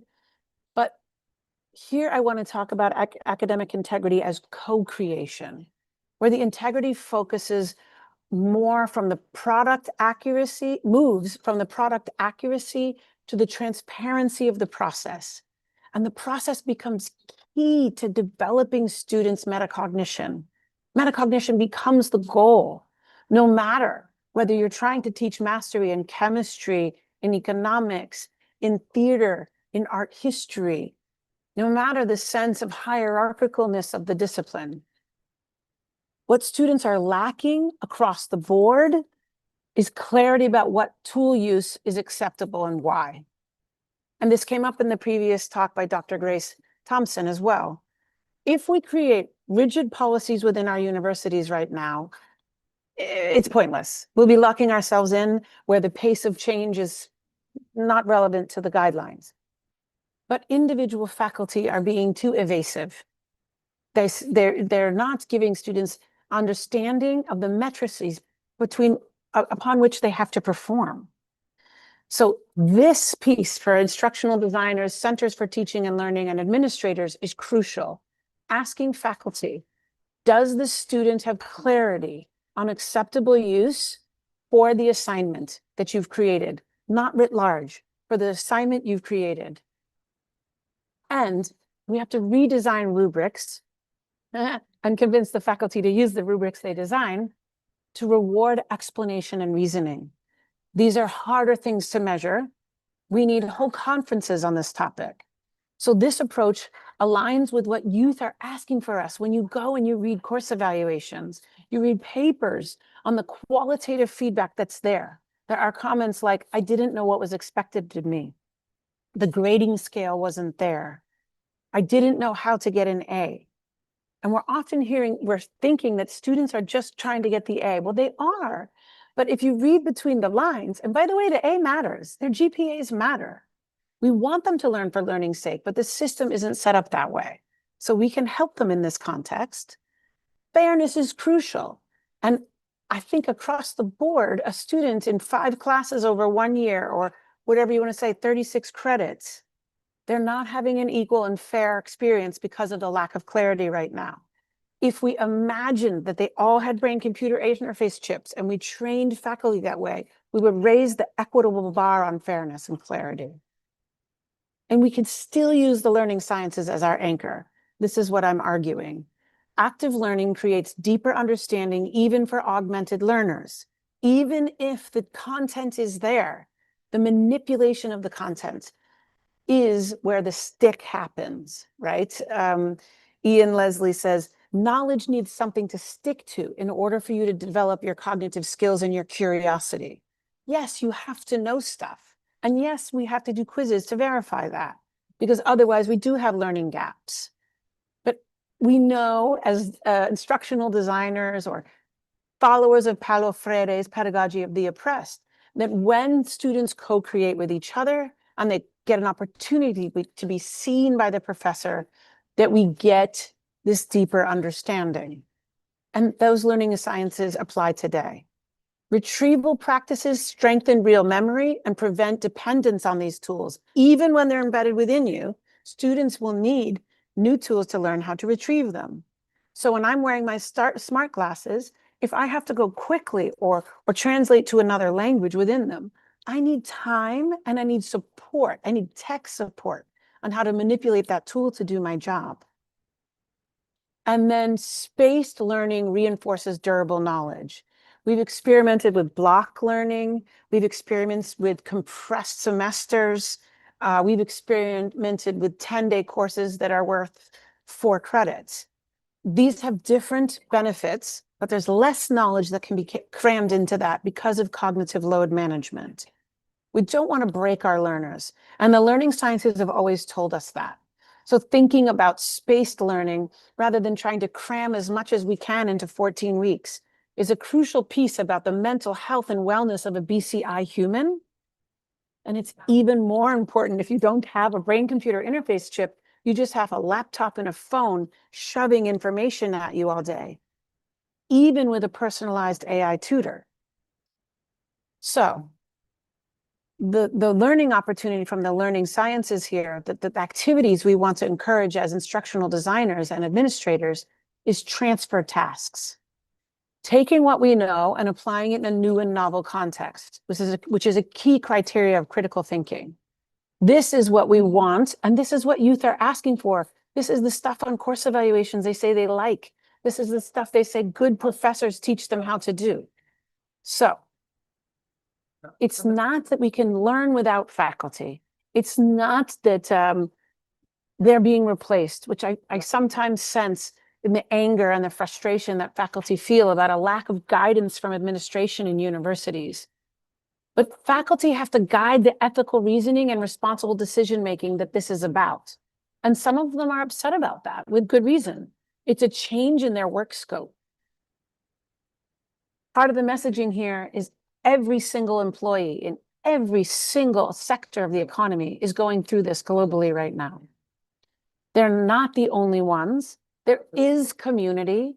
There is best practice already. I was at a high school in China about 10 days ago where the students have over 800 AI agents teaching them how to learn, from psychologists to math tutors to nutritionists. What are they going to do when they get to a university classroom where the professor is going back to blue books, right? We have to, this is a moral obligation. The high schools are getting ahead of us. So training faculty on ethical reasoning, and I have colleagues that say, well, no. I do formulas. I don't do ethical reasoning. You can do that in the social sciences and the arts and humanities, but we don't do that in science classes or types of STEM classes. Every single class is a conversation about ethical reasoning from here on out and responsible decision-making. And that's a major shift in where we are today. It is why, again, from the last talk, humans in the loop is so essential, because if we relinquish that responsibility, we will lose our humanity. So teachers now teach judgment in complex conditions, starting with freshmen. The basic stuff is the complex stuff. Students need to practice from the very beginning of their curriculum in universities. And then faculty can help students make sense of information that is so abundant and uneven, right? If any of us went and gave a geography quiz right now, because we're so global, especially here in the United Arab Emirates, you'd have some that can fill out an entire map and some that can only identify their own country or their own emirate. That unevenness is part of what faculty have to start smoothing out. Instead of complaining about the hybrid nature or the heterogeneity of the the context within which their students are coming to a specific discipline. And we know that the thing students value most is connection with faculty. This is what motivates them. And that goes to the learning sciences and everything else we already know. That truth hasn't shifted. And this is what we can tell faculty and ourselves, if you're an educator, to really think about as they feel the stress of their profession shifting. And in the instructional designer role, if you're supporting faculty, you're translating learning goals into tasks and helping faculty demonstrate thinking in their students, create opportunities for practicing thinking and demonstrating thinking. You're supporting redesign of assessment for transparency and high structure learning. Nothing is intuitive anymore, regardless of the diversity of our students and our faculty. It's the technology that has decreased the common understanding of what's expected. We can help faculty choose tools that support cognitive goals, help them adopt educational technology or regular technology from industry that's not normally applied in the educational context. And then ensure consistency so youth face stable expectations. A lot of what I'm hearing around the globe right now is that expectations are unstable and it's increasing the stress of the students, and therefore the assessments we have aren't measuring learning. They're measuring some kind of unfair resilience we're asking them to have. Course redesign priorities. If you're an administrator, if you're on a curriculum committee, if you're working on redesigns, if you're designing new programs, use tasks that require visitable evidence of reasoning. And yes, midterm and final exams do this, but I would argue that's the lazy way out. Now, I appreciate that a lot of our faculty have increasing teaching loads, steady salaries, and increasing class size. So lazy isn't the right word there. There's not a lot of time and capacity to make this shift, given the ways in which higher education is evolving around the world. But we can help to create multi-step problems that can't be completed instantly to help students see process, learn process, and think about their own thinking. And we can require collaboration and teamwork with structured roles and align tasks to real work where judgment is the key, and judgment is what we are measuring. We can redesign and design new courses in this way. What institutions need is updated academic integrity frameworks, clear policies on acceptable AI and cognitive support. And here, I don't mean use of the tool, but what is a potential line of co-creation and co-collaboration versus creating a learning gap for yourself? And again, the mirror image of this is that faculty have to understand workload when they create assignments. We need professional development paths that prepare faculty over time for the future of BCI humans. And we need program level redesign that matches future labor markets. A lot of this is already happening, particularly in the UAE, and it's a super exciting time for that. And if you are involved in those program redesigns, I hope it's not just the content that we're able to push our faculty into in these new programs that we design that embed AI, that are about AI. Just because you have a program about AI doesn't mean you're learning with AI. Those are two different things. And what students really need right now is agency in managing their own augmentation. They need skills to interpret the data from the tools that they're using. And they need strategies for coping with systems fail, including our systems fail. This is about wellness, health, belonging.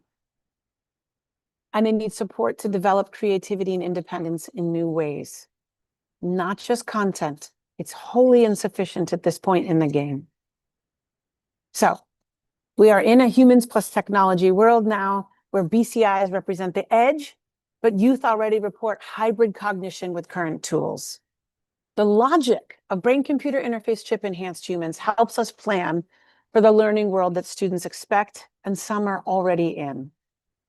The challenge is that youth abilities are changing faster than faculty are developing the programs that we need. And we have a misalignment between assessment, and that is reducing trust. And the institutional risk of credibility, if we don't modernize, is what's at stake.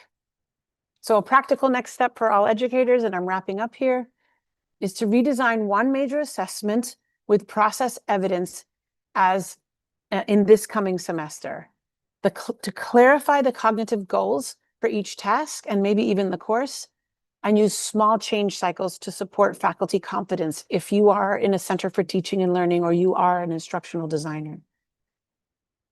My key message for skeptics here is we can verify learning with stronger evidence than using isolated tests. And process-based assessments reduce cheating and increase learning depth. But at the end of the day, faculty expertise remains central to the evaluation process. And I want to remind those of us who are in the United Arab Emirates today that we are in the year of community and we are not in this alone. And next year is the year of family. And we can push to learn in the age of AI by working together to make impactful solutions for society that cultivate a culture of shared responsibility that aligns to the wonderful values of the leadership of the UAE. And this whole Faculty 360 Summit is a testament to us keeping learning together, and I'm grateful to be a part of it. So thank you very much. Feel free to connect with me on LinkedIn, and I'm happy, if there's time, Michael, for some Q&A. Thank you so much, Nancy. Yes, we have a couple of questions. One says, how do you prevent students from using agentic AI for doing their assignments or assessments? The academic integrity is getting more complicated with plagiarism detection software making errors in identifying AI-generated content and distinguishing them from human original content. Can AI literacy answer this? And does this need to be embedded in the curriculum itself? Yes, I do believe agentic AI needs to be embedded in the curriculum itself. I don't think this is something we can or should prevent. I think if students are using agentic AI to complete your assignments, then they're probably not teaching learning anymore. And that's very stressful to hear and probably controversial to say. I have a lot of colleagues around the world that would say, no, they still have to learn X, Y, and Z to be able to do A, B, and C. And my argument is it's outdated. Okay. And Cameron says, hi, Dr. Nancy, thanks for a very thought-provoking session. How can faculty cultivate metacognition and self-regulation in learners so that they critically engage with AI-generated outputs, accepting them when appropriate, but also questioning and contextualizing them rather than relying on them blindly? Excellent question. Teach them to think about their own thinking. Doesn't matter what discipline you teach to do this. You can use the American Association of Colleges and Universities values rubrics. There are 16 of them. The AAC values rubrics are about cognitive processes, creativity, lifelong learning, global context, inquiry and analysis. These rubrics break down these cognitive processes into measurable pieces. It's wonderful to actually give these rubrics to the students as part of an assignment and have them think about their own thinking, have them assess themselves on their own thinking, have them set goals for the semester if you do it at the beginning, and align these to your course learning outcomes. The medium of getting at them is your discipline, but you can use these AACU values rubrics to get students to think about their own thinking, and you can pitch them against Bloom's taxonomy for your discipline. Great, Nancy, I've got a couple of questions for you, or maybe just one question for you. My question is, how do you see AI and BCIs changing the balance between human judgment and automated guidance in learning? I think a lot of people will move to automated guidance in learning. I think it's unfortunately for the privileged. I don't think 5 billion people don't have access to electricity. So everything I've said today, unfortunately, they don't have access to, for better or for worse. I appreciate a lot of what I'm saying is controversial. I think part of the shift that humanity is going through that does have access to these tools is the scariness of relinquishing owning our own thoughts, and the danger of being manipulated by algorithms and losing our privacy. Last semester, I taught a course called Cyborgs, and there's a lot of philosophy, ethics, and thought that has to happen about this. And what I would encourage people to do is have these conversations in their faith communities, with their families, in their associations, to think about what their ethical north is in this context. Great. Okay, thank you very much. Another truly inspirational keynote. Thank you so much for that, Nancy. For My those of pleasure. you that are, thank you. For those of you that are collecting the codes, there'll be no surprise here that Nancy's code is Nancy. However, don't let that fool you, because that doesn't mean that the other codes that you'll get in the other sessions are related to people's names.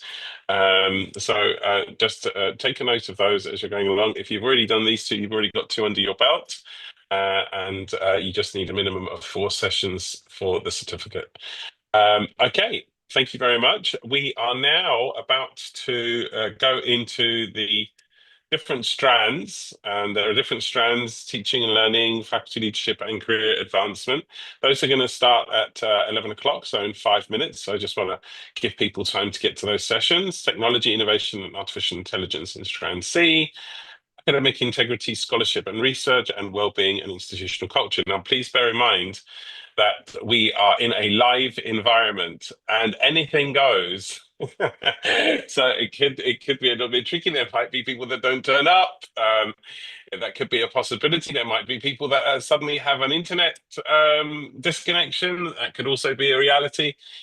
Please bear with us. We're trying our hardest here at this end, at least, to make sure that everybody is happy. And so thank you very much. Please join us again at 3:30. We'll be back in this room at 3:30, where we have a panel discussion that is being led by Dr. Svetlana from the AI Education Forum. And there are going to be 4 people, including myself, on the panel, and we're going to be looking at how we reclaim learning in the era of AI, which a lot of which Nancy has already spoken about. Let's get some other perspectives on it. So thank you very much again to Nancy. Thank you very much, Grace, and to our provost. And we'll be back at 3:30 for this session here. You can make your way to the other sessions as well. And if you want to ask any questions, you can do that via the app. Thank you very much.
Michael.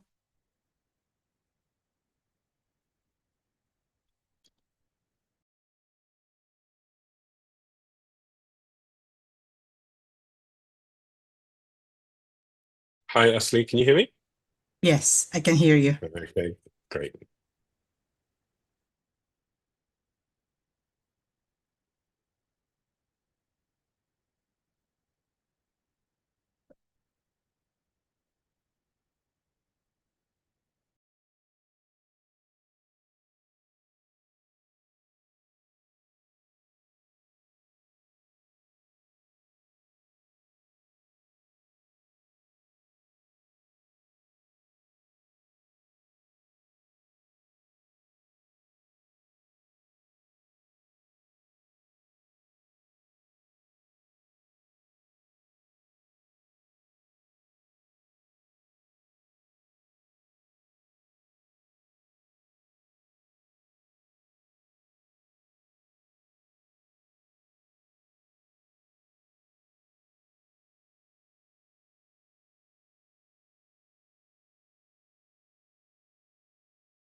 Okay, good afternoon, everyone. Shall we start the session? Michael, is that okay? Let me see if David is here. Yes, please do. Please do. We're all Yes. here. Great. Fantastic. Okay, well, good afternoon, everyone, and thank you for joining this last session of the summit. I must say, I really enjoyed this summit, Michael. Thank you for not only inviting us to contribute, but also putting this whole program together. It's been amazing. I would like to introduce the panel very quickly and then just start the conversation if you don't mind. So my name is Svetlana. And I represent AI Education Forum. Thank you once again, Michael, for inviting AI Education Forum to collaborate with you on this final closing session of the summit. In AI Education Forum, our mission is quite simple. We try to bring different parts of the community, and we do it quite well, actually, through our events and different engagements. We bring different parts of the community, and that means academia, different professional sectors, to come and talk about AI education as well as AI in education. Our approach is critical. We look at various issues to do with AI, but also practical. We share ideas on how this could be done ethically and pragmatically. So I'm hoping that today's session will also focus on practice as well as some kind of strategizing about the future. Before we start, I'd like to introduce our esteemed panel, and I'm going to go through the list I have in front of me. We all have really difficult names, and I really apologize. So if you don't mind, I'll just suggest going by our first names. So first on my list is Dr. Asli. Dr. Asli is from Khalifa University, where she heads the Center for Teaching and Learning. Good to meet you here, Dr. Asli. Nice to meet you. Thank you. Second on my list is Dr. Evgenia, who is leading the Center for Teaching and Learning at New York University in Abu Dhabi. Great to meet you here, Evgenia. Thank you, Svetlana. I'm very happy to join this wonderful session. Thank you. Fantastic. Dr. David, wonderful to see you here again. Dr. David heads the Educational Program Development Center at Mohammed bin Zayed University of Artificial Intelligence. Hey, everybody. And finally, but very much importantly, Michael. We all know Michael by now. Michael leads the Center for Educational Innovation at Zayed University. So thank you, everyone, for being here today. We have a fantastic audience. I see the number here is about 44. I'm sure there are some tuning in through YouTube as well. So amazing. So shall we start now with the first question that I prepared for this panel? I only have two questions because time is limited. So in the first part of today's session, can you please share a specific example of an initiative, a program, a pilot you may be running right now or have been running for some time to help staff within your institutions to integrate AI into their teaching practices? While you're sharing this, can you please talk us through some of the intentional design choices you may have made to ensure that your initiatives are really empowering the teachers and ensuring that the human elements of teaching are not just maintained, but also strengthened? I don't know. Do we have volunteers to start this discussion, or shall I just go by the list? Okay, I see Evgenia perhaps ready to share.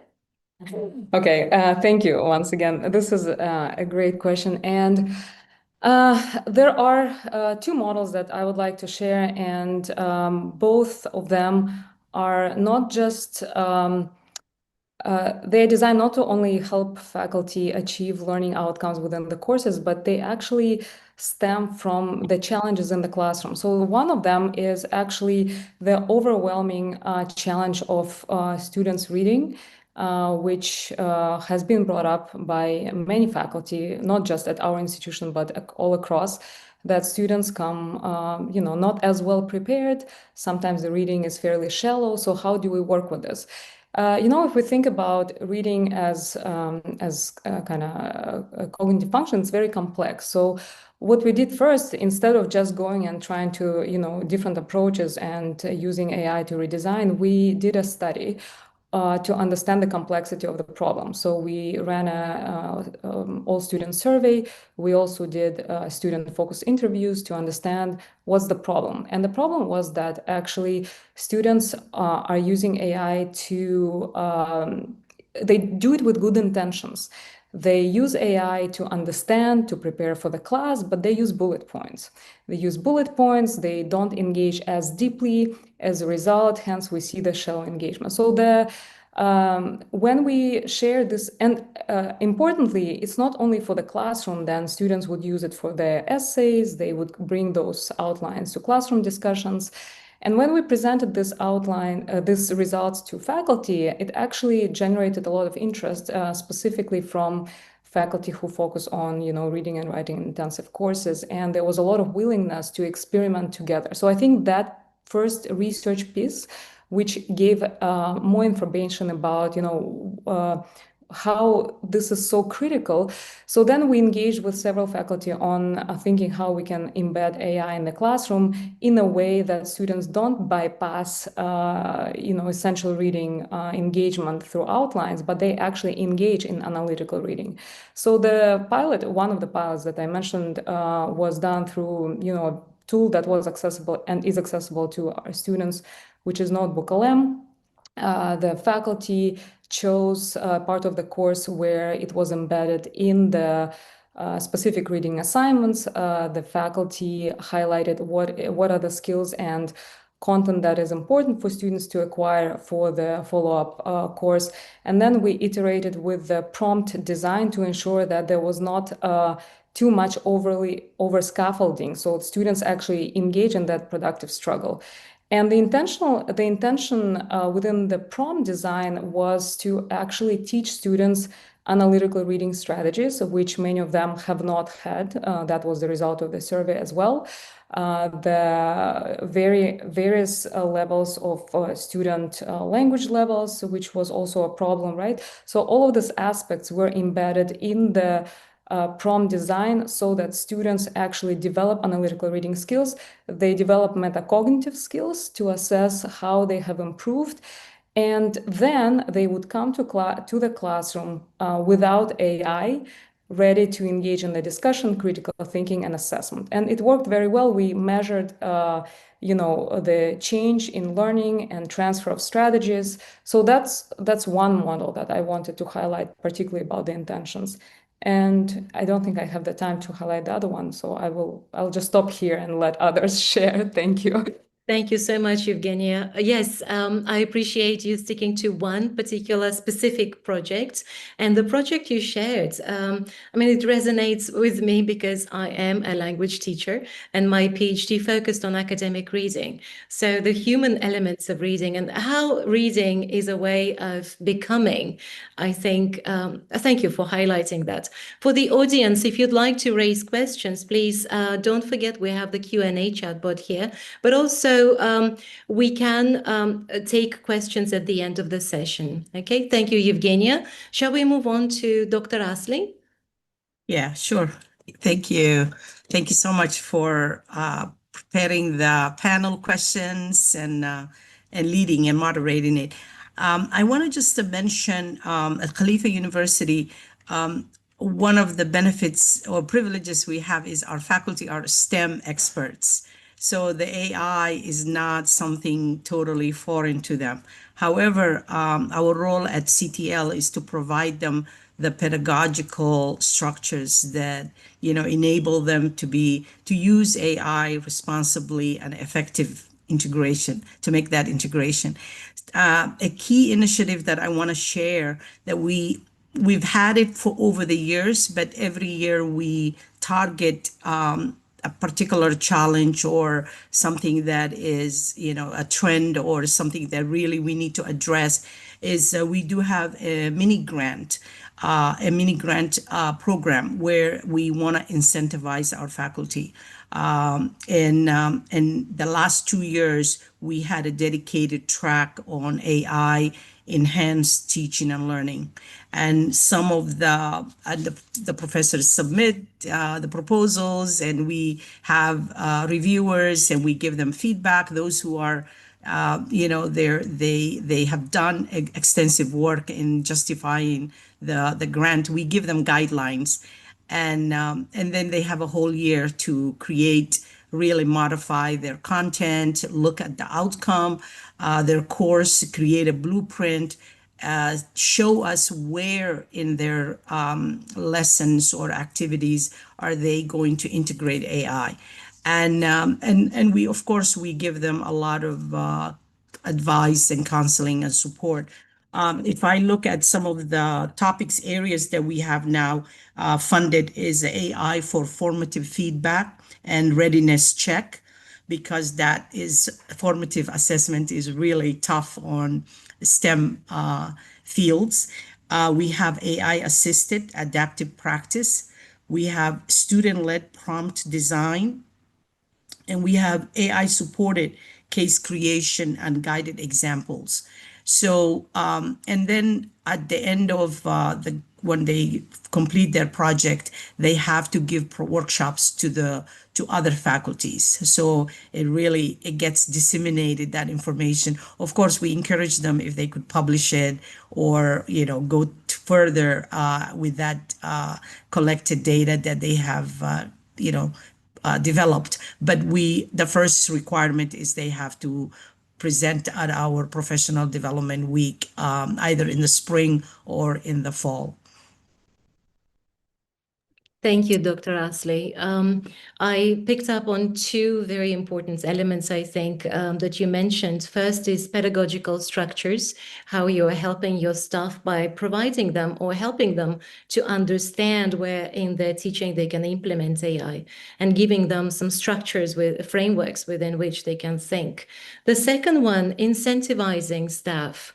This summer at AI Education Forum, we ran a survey with UpGrad, and there one of the key points that came up through that survey, as well as the roundtable discussions we had after that, was incentives, creating incentives for staffs to integrate AI in their practice. So thank you for sharing that.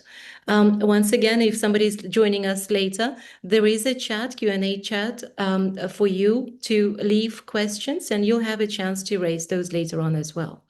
Okay, let's move on to Dr. David. Yeah, thank you. So I'm going to talk about three things like a shampoo, okay, instead of one.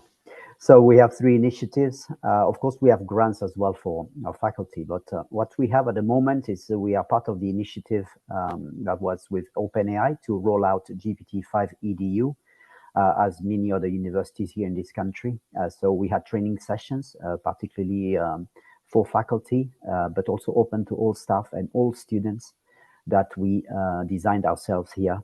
We created our own training, because the understanding and uses of generative AI at MBZ UAI, as you can imagine, vary. So we could not take anything off the shelf. So we created it with colleagues like Nancy Gleason that was there earlier. So that's one thing. The second thing that we have is we do a lot of peer observations with our staff at undergrad and postgraduate level. And during those peer observations, we noticed a few trends. So we launched something called Tech Tuesdays. Sounds a bit cliche, but on these particular days, we show in half an hour multiple tools using generative AI for a specific context or specific disciplines. So it could be something about video generation for different things. Or sometimes the last one was, for example, related to creating your own AI agent to, for your course, etc. So these are very hands-on, very, very quick. We know faculty are very busy, so we bring them to our space and we show them how to do different things according to the needs that we have observed. Finally, we have a mandatory training for all TAs at MBZU. So everybody who was teaching responsibilities as teaching assistant needs to go through our training. We sparkle generative AI across all the workshops that we have, because I don't think it should be a standalone and workshop. So we spark across the things related to, for example, feedback and stuff like that. And we have a specific workshop on generative AI for teaching and learning, which I think it's quite appreciated here by our TAs. I think we should also think about. I heard many times today the digital natives and people know how to use AI, etc., etc. That's not the point, and that's not the case in many occurrences. So we need to think about it. Because it's not because you're an expert in NLP, an expert in computer vision, that you actually understand how to use generative AI to teach students. So we heard it many times today, so I just want to make that point. So we have these 3 initiatives, among other initiatives that we do at MBZ. Well, thank you, Dr. David. Can I ask you a follow-up question? You mentioned that some of the training you do is very, I mean, given the student population at your university, and of course the teacher population as well, but given the student population, your training should be is probably quite specific. Can you raise or list a few topics that you cover when you talk to students about the use of AI?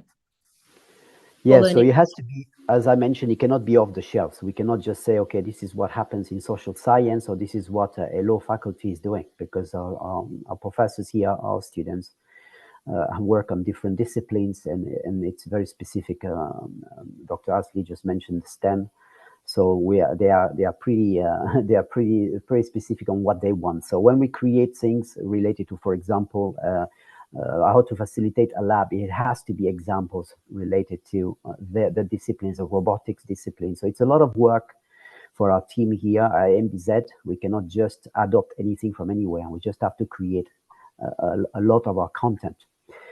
So and now that we added an undergraduate program, it's even more complicated, because we have faculty coming, in economics, for example, or they're doing English, and it's completely different. So we may wish to adopt something from somewhere else, but yeah, it's we have to create most content in-house.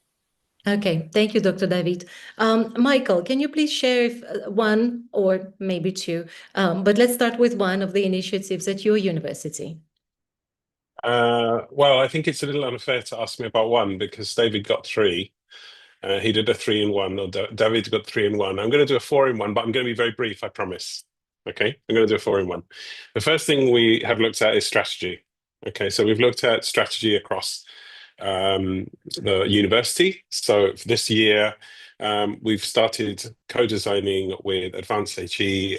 We've actually started designing a learning and teaching strategy across the entire university that embeds AI usage. That's the first thing. Second thing that we have done is that we have courses that we run, talk courses. And so we have courses that focus on quality. We have Quality Matters courses. We have another course that we do with design. So we focus on designing, and that when I'm talking about design, I'm talking about borrowing even principles from UX UI design and incorporating those into the learner experience. And then the third thing is, on that one, and then we've also got assessment as well. So my colleague Emily, who works with us, really focuses on looking at AI resilient assessment and a post-plagiarism approach to that as well. The third thing that we have done is introduce tools, but not AI tools, tools for transparency. So we've used tools that, that open up assessment, show people, so that it's transparent on both sides. We're trying to be transparent from a faculty perspective about how people are using AI, and also from a student perspective. So we have 3 tools. One of the gentlemen was here today called Cadmus. That was a transparency tool that we use, and it's not to police students. It's actually to teach them proactively, to actually proactively teach behavior with AI usage. And then the last thing is that we've just rolled out an AI literacy course across the university. AI literacy for all stakeholders. That means that we're talking about staff, we're talking about faculty and students on 3 different levels. And so that for us is very important. And we've been doing that with the Digital Education Council, who are also here today with us at the summit. Okay, I told you I wouldn't take very long. There you go. Well, thank you, Michael. You shared 4 initiatives. Can I raise a challenge for you? Can we talk again a little bit more about the human dimension of education? So maybe choose one of the initiatives you just shared with us and highlight how you ensured that the human dimension of education was strengthened through your initiative. Yeah, I think I'm better talking about something that I have done personally, rather than trying to pretend I know more about what my colleagues do. And one of the things that we've done is something called LXAI, which is really looking at learner experience. And what we do with that in particular, we build things like empathy maps, learner empathy maps, with students. And so we focused on, what the issues are, what the challenges different students have. We've also built different personas for different students, and we do that with faculty. And then we try to think of AI as a holistic model. So we try to think of AI not just from a generative AI perspective, but also look at it in terms of analytics. And so a lot of the tools that we have are looking at just that. They're looking at analytics and helping us how we can design around humans. And I don't really, it's really about, for us, and a lot of people talk about this, but I think it's really important that we are seen as the protectors of struggle. We need to be seen as the protectors of struggle. We need to protect struggle. That's how human learning happens.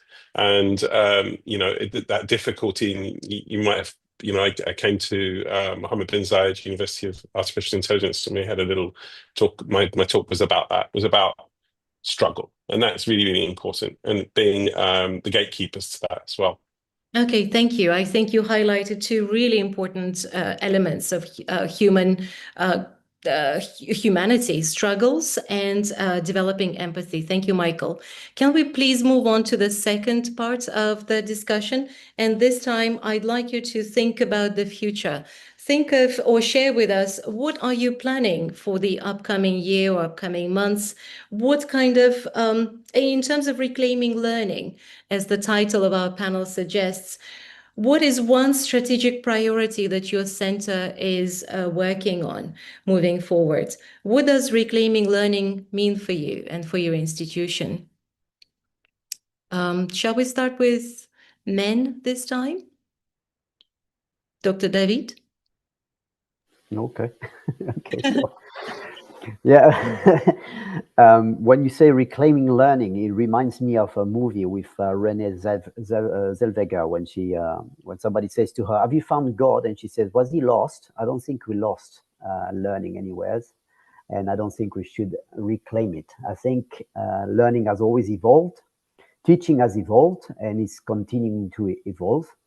And I think it will continue with or without AI or generative AI. So a lot of people are learning new tools and are learning new ways of doing things and facilitating learning, and they're asking for help, and that's good. A lot of training is going on in many places, not everywhere, unfortunately, and not everybody has access to all the tools and all the agents on this planet, but a lot of people are asking for help, and that's good. As what we plan for this year, I think what people should start focusing on now is move beyond the talking. There's a lot of talking about what's going on, about these are the frameworks, this is what we should be doing and whatever. But if you look at the latest stats or the latest numbers about how people are being trained or people are being, being helped with what they need to do in schools, in universities, in different organizations or tertiary educations, you can still see that at least 50 to 60% of people, they don't know what they're doing, and nobody's there to help them. Okay, so now I think what we plan ourselves here at the Center for Teaching and Learning at MBZ for next year, it's quite a few activities we have in mind, and everything will be hands-on. So practical things practical events where people are actually showing, demonstrating, telling us how they do things in their particular disciplines, in their particular context. And I think that's important. And it could be any context on the planet. You know, if you're in a refugee camp and you want to use different things, show it to us. So this is what I think we're interested in. Moving beyond okay, now you could do this, you could use AI to do this and that, but many people are asking, how can I do this? How can I actually use that? What tools are the best for my specific problem and my specific issue? So this is what we have in mind. Thank you, Dr. David. Dr. Asli? Yes, I'm happy to do it. Actually, the first question, I need to kind of like retract myself. I only spoke about what is on my desk or things that I'm 100% involved. But as a whole, as a university, actually, we're doing quite a bit. We're involved at the, David mentioned the ChatGPT AI.edu project, piloting it. We have AI Tutor that we are piloting with our first year mathematics courses. We have a chatbot that helps our students with advising and selecting their program study. So there's AI infusion at different levels at the university. And most of them, my office is involved at some capacity, but I can't take credit for it. So the future, how does the future look like? Really, for us, the future is just making sure our students are they don't lose the durable skills. I think someone mentioned earlier, we offer a lot of workshops, a lot of developing their durable skills in terms of at every level of the 4 years. And because we want kind, empathetic engineers and scientists that we produce. So we really, at the forefront, we look at the attributes. And we had a retreat beginning of the year where our leadership asked us, think about it. Our president said, which attributes do you want our students to have when they graduate from Khalifa?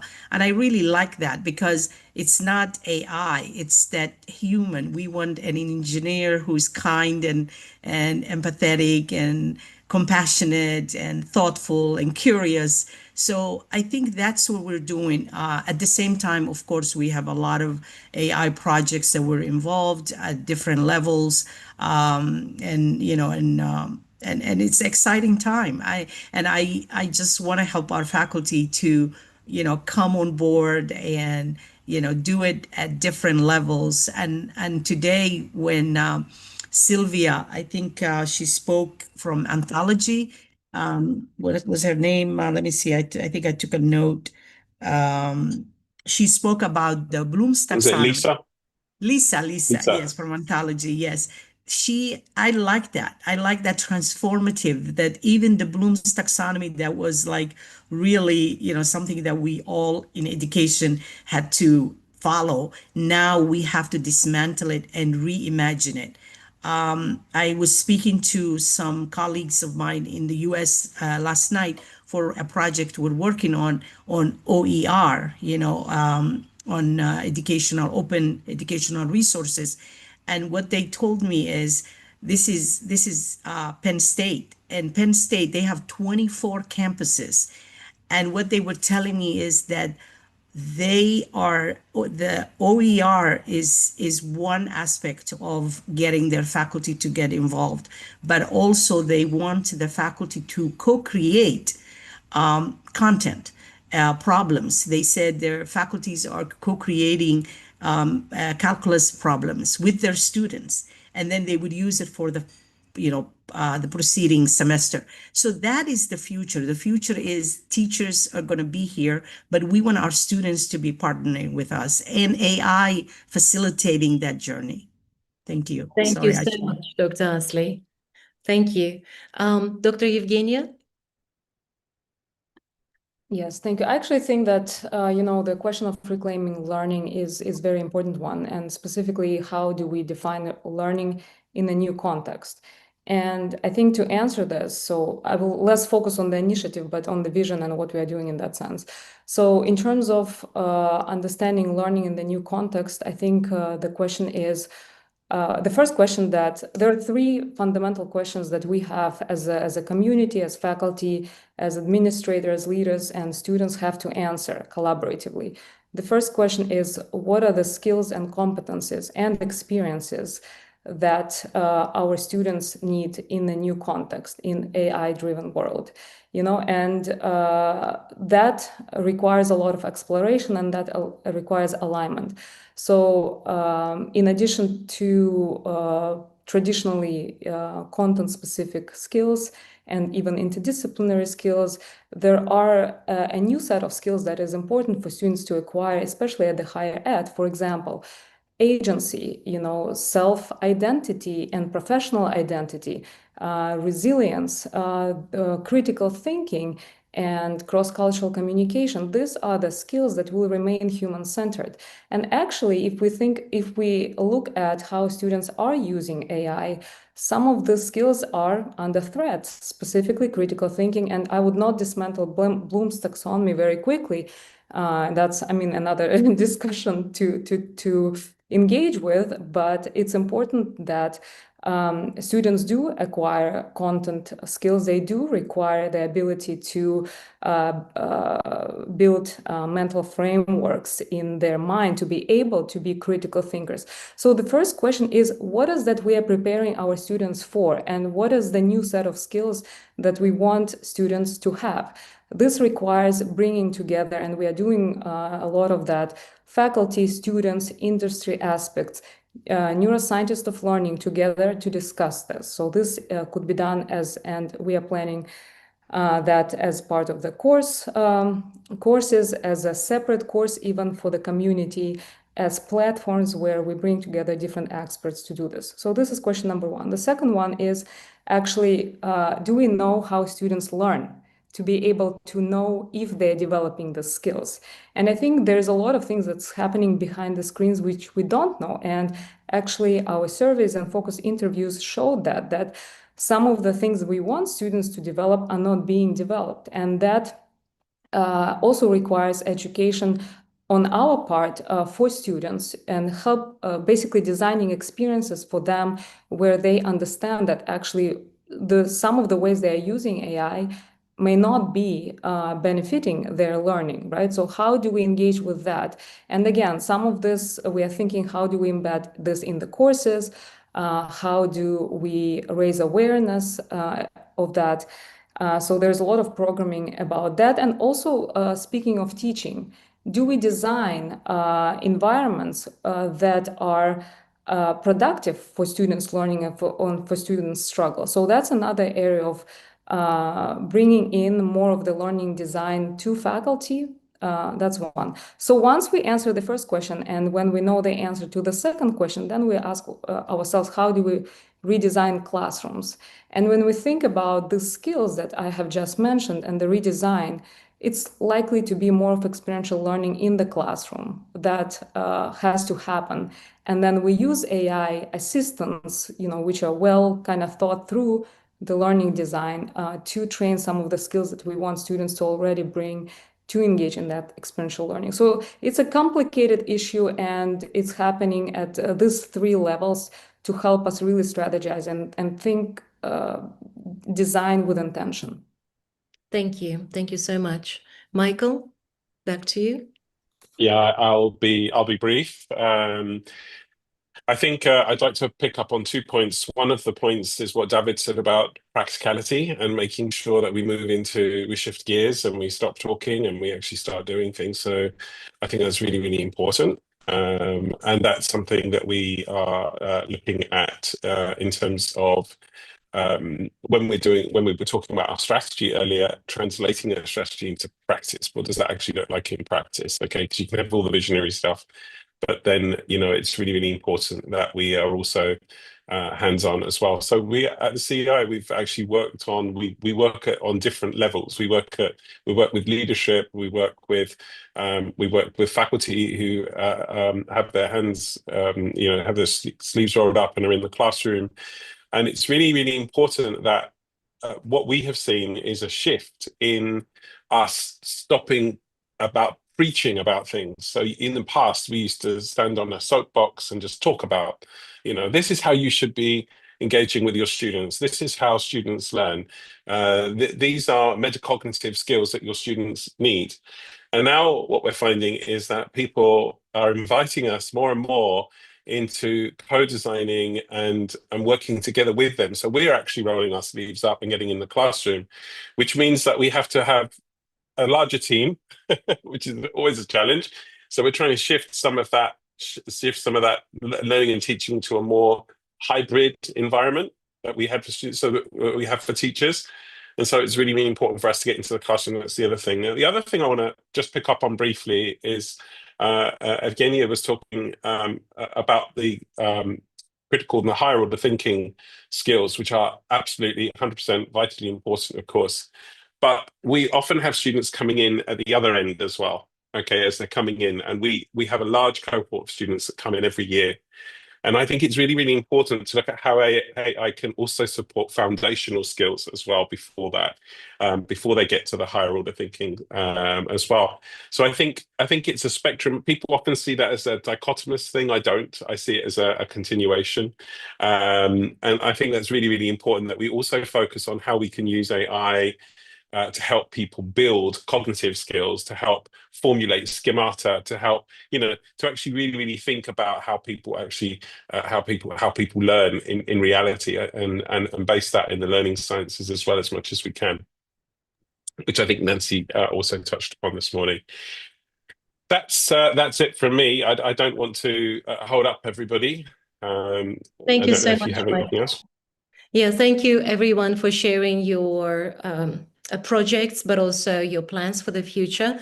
What I see from our discussion is that Centers for Learning and Teaching are placed in such a unique spot where you have access and where you work with really different parts of your academic community. And you have so much potential to influence how AI in education is done.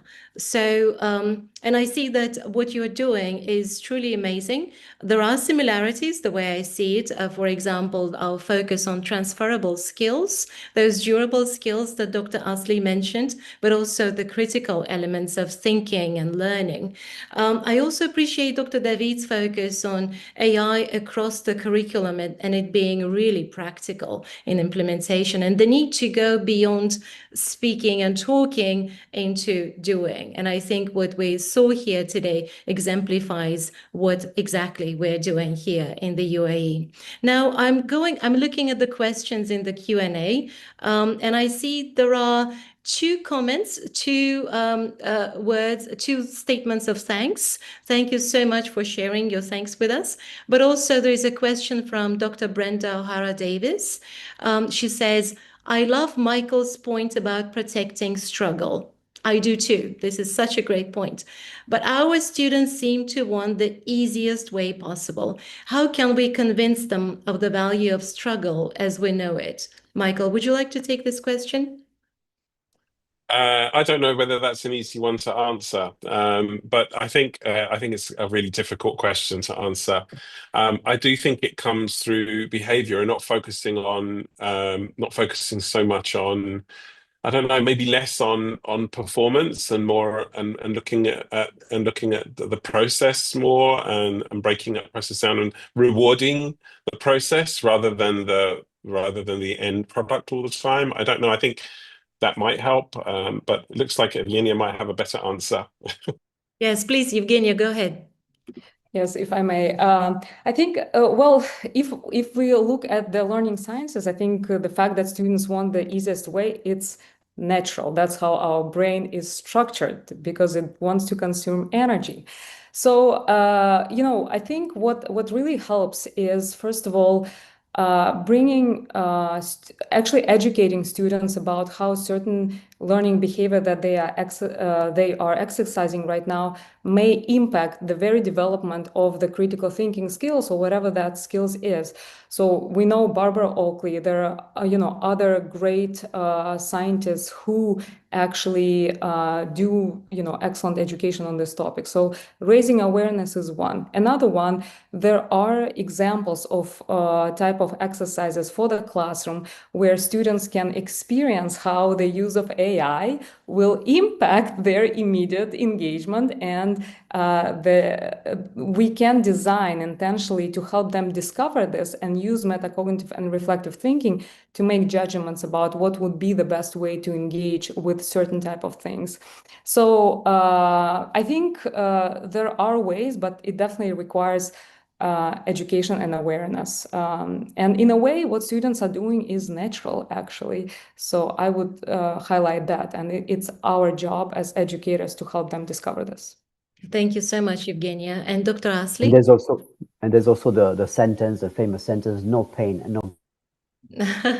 Thank you, Dr. Absolutely. Absolutely. Yeah, I want to add, I think students wanting the easiest way or not wanting to struggle, it's actually based on how we deliver the content. So it's our responsibility. I think the traditional way, we want to minimize frustrations and we want to teach or explain things first without giving the students time to try the prior knowledge. Or so the Japanese way of teaching actually STEM subjects is they want students to be frustrated. They don't give the solution. They give the problems. The students struggle with it, and then they come up and facilitate. So that type of, it's how we deliver that makes the students wanting the easiest way. So we need to rethink, how teachers are delivering, and also the breadth. We tend to want to cover 20 chapters instead of in depth. The Japanese style is depth rather than breadth, and also frustration is encouraged. Yeah. Thank you so much. If you don't mind, I'd like to share something at this point as well related to this question. I want to go back to the point that Evgenia made earlier on about reading and how our students very often interact with points rather than a full text. I believe it's important to model struggles to students. And one way to model that is by reading academic text with them, or show them how you as a teacher would read a text and show your struggles with that particular text or the frustrations that you may have. So that's the first point I wanted to mention. And the second point, somewhat related, I believe in the importance of literature and creative arts, especially in today's world. And I believe these creative outputs is where we can see struggles, where we can go through struggles without necessarily experiencing them ourselves, where we see that struggle is a normal part of human life. So that's I think that could be one of the ways to kind of show our students that struggles are okay. It's good to have struggles sometimes. Do we have other questions in the audience? I think we're going to have to wrap it up, Svetlana, right there, because we've got just a few things that I just need to mention before we end. Well, before you do that, I just want to say thank you to everyone. I'd like to thank the panel for this wonderful conversation. I definitely learned a lot about what's happening in your institutions, and I look forward to hearing more about your upcoming programs. I also would like to thank the audience for being here with us. Thank you. Thank you, Michael, for inviting us to run this session. And thank you very much for all your work as well, Svetlana. It's been a great pleasure having you all here and all the panelists as well. So thank you to all. And I just wanted to mention a couple of things, because we've had some questions, and I just want to quickly share about the certificate, the all-important certificate. So what you need to do is take the 4 codes that you've been to. A lot of people are asking you about the certificate. I don't know why it was like a prized something better than the Nobel Peace Prize, I think. But anyway, you need to take your 4 codes that you've got from your certificates, and there is an application online on Faculty 360 website. The code for this session is forum. Okay, so the code for this session is forum. As you can see, there's not much creativity in the naming of things, but that's the code for this one. So if you wanted that. Now, I need to do this. This next slide is really, really important for me. And I'd like to thank you all for giving me and giving the team here and everybody that's been a speaker here today your attention. You have showed really strong commitment to your practice by being here. And those of you who are still here as well at the end of a long day. And to your students, you really have a place marked by honest thinking and shared purpose. And I want to thank my colleagues at the CEI and the library at Zayed University, and of course our partners across Sorbonne University, Abu Dhabi, NYU, Abu Dhabi, Khalifa University, Mohammed bin Zayed University of Artificial Intelligence. And this event really does depend on real collaboration. And I also want to thank our speakers, our moderators, and the people who worked behind the scenes, including Emily, Wafa, Nicolina. I'm just going to read the list because it's a long list. Ghalia, Aisha, and Summer from the CEI, Rukia, Tina, Teresa, CJ, Peter, Richard, and Raya from the university faculty and staff, our amazing IT team, Deepu and Chandana, and the rest of the IT folks, and from our sister universities, Nancy, David, Samar Mohammed, Chenyu, Evgenia, Thierry, and Ashley, of course, and anyone else that I may have forgotten. And you joined from many countries, and you brought questions and ideas and energy that shaped the day, and your participation shows clear demand for careful, responsible, and human teaching in this really fast-pacing environment. Please remember the steps for the certificate if you haven't got that, and I hope today gave you some clarity, some direction, and confidence. Our aim is simple. It's to support you as you strengthen your teaching, your leadership, and your integrity, to support our community, your culture, and your use of technology. And these strands are the core of good work in higher education. And I'm sure that you will carry them forward. And thank you very, very much for joining us. And let's try and do this again next year. I really enjoyed it. Thank you very much, everybody. Take care.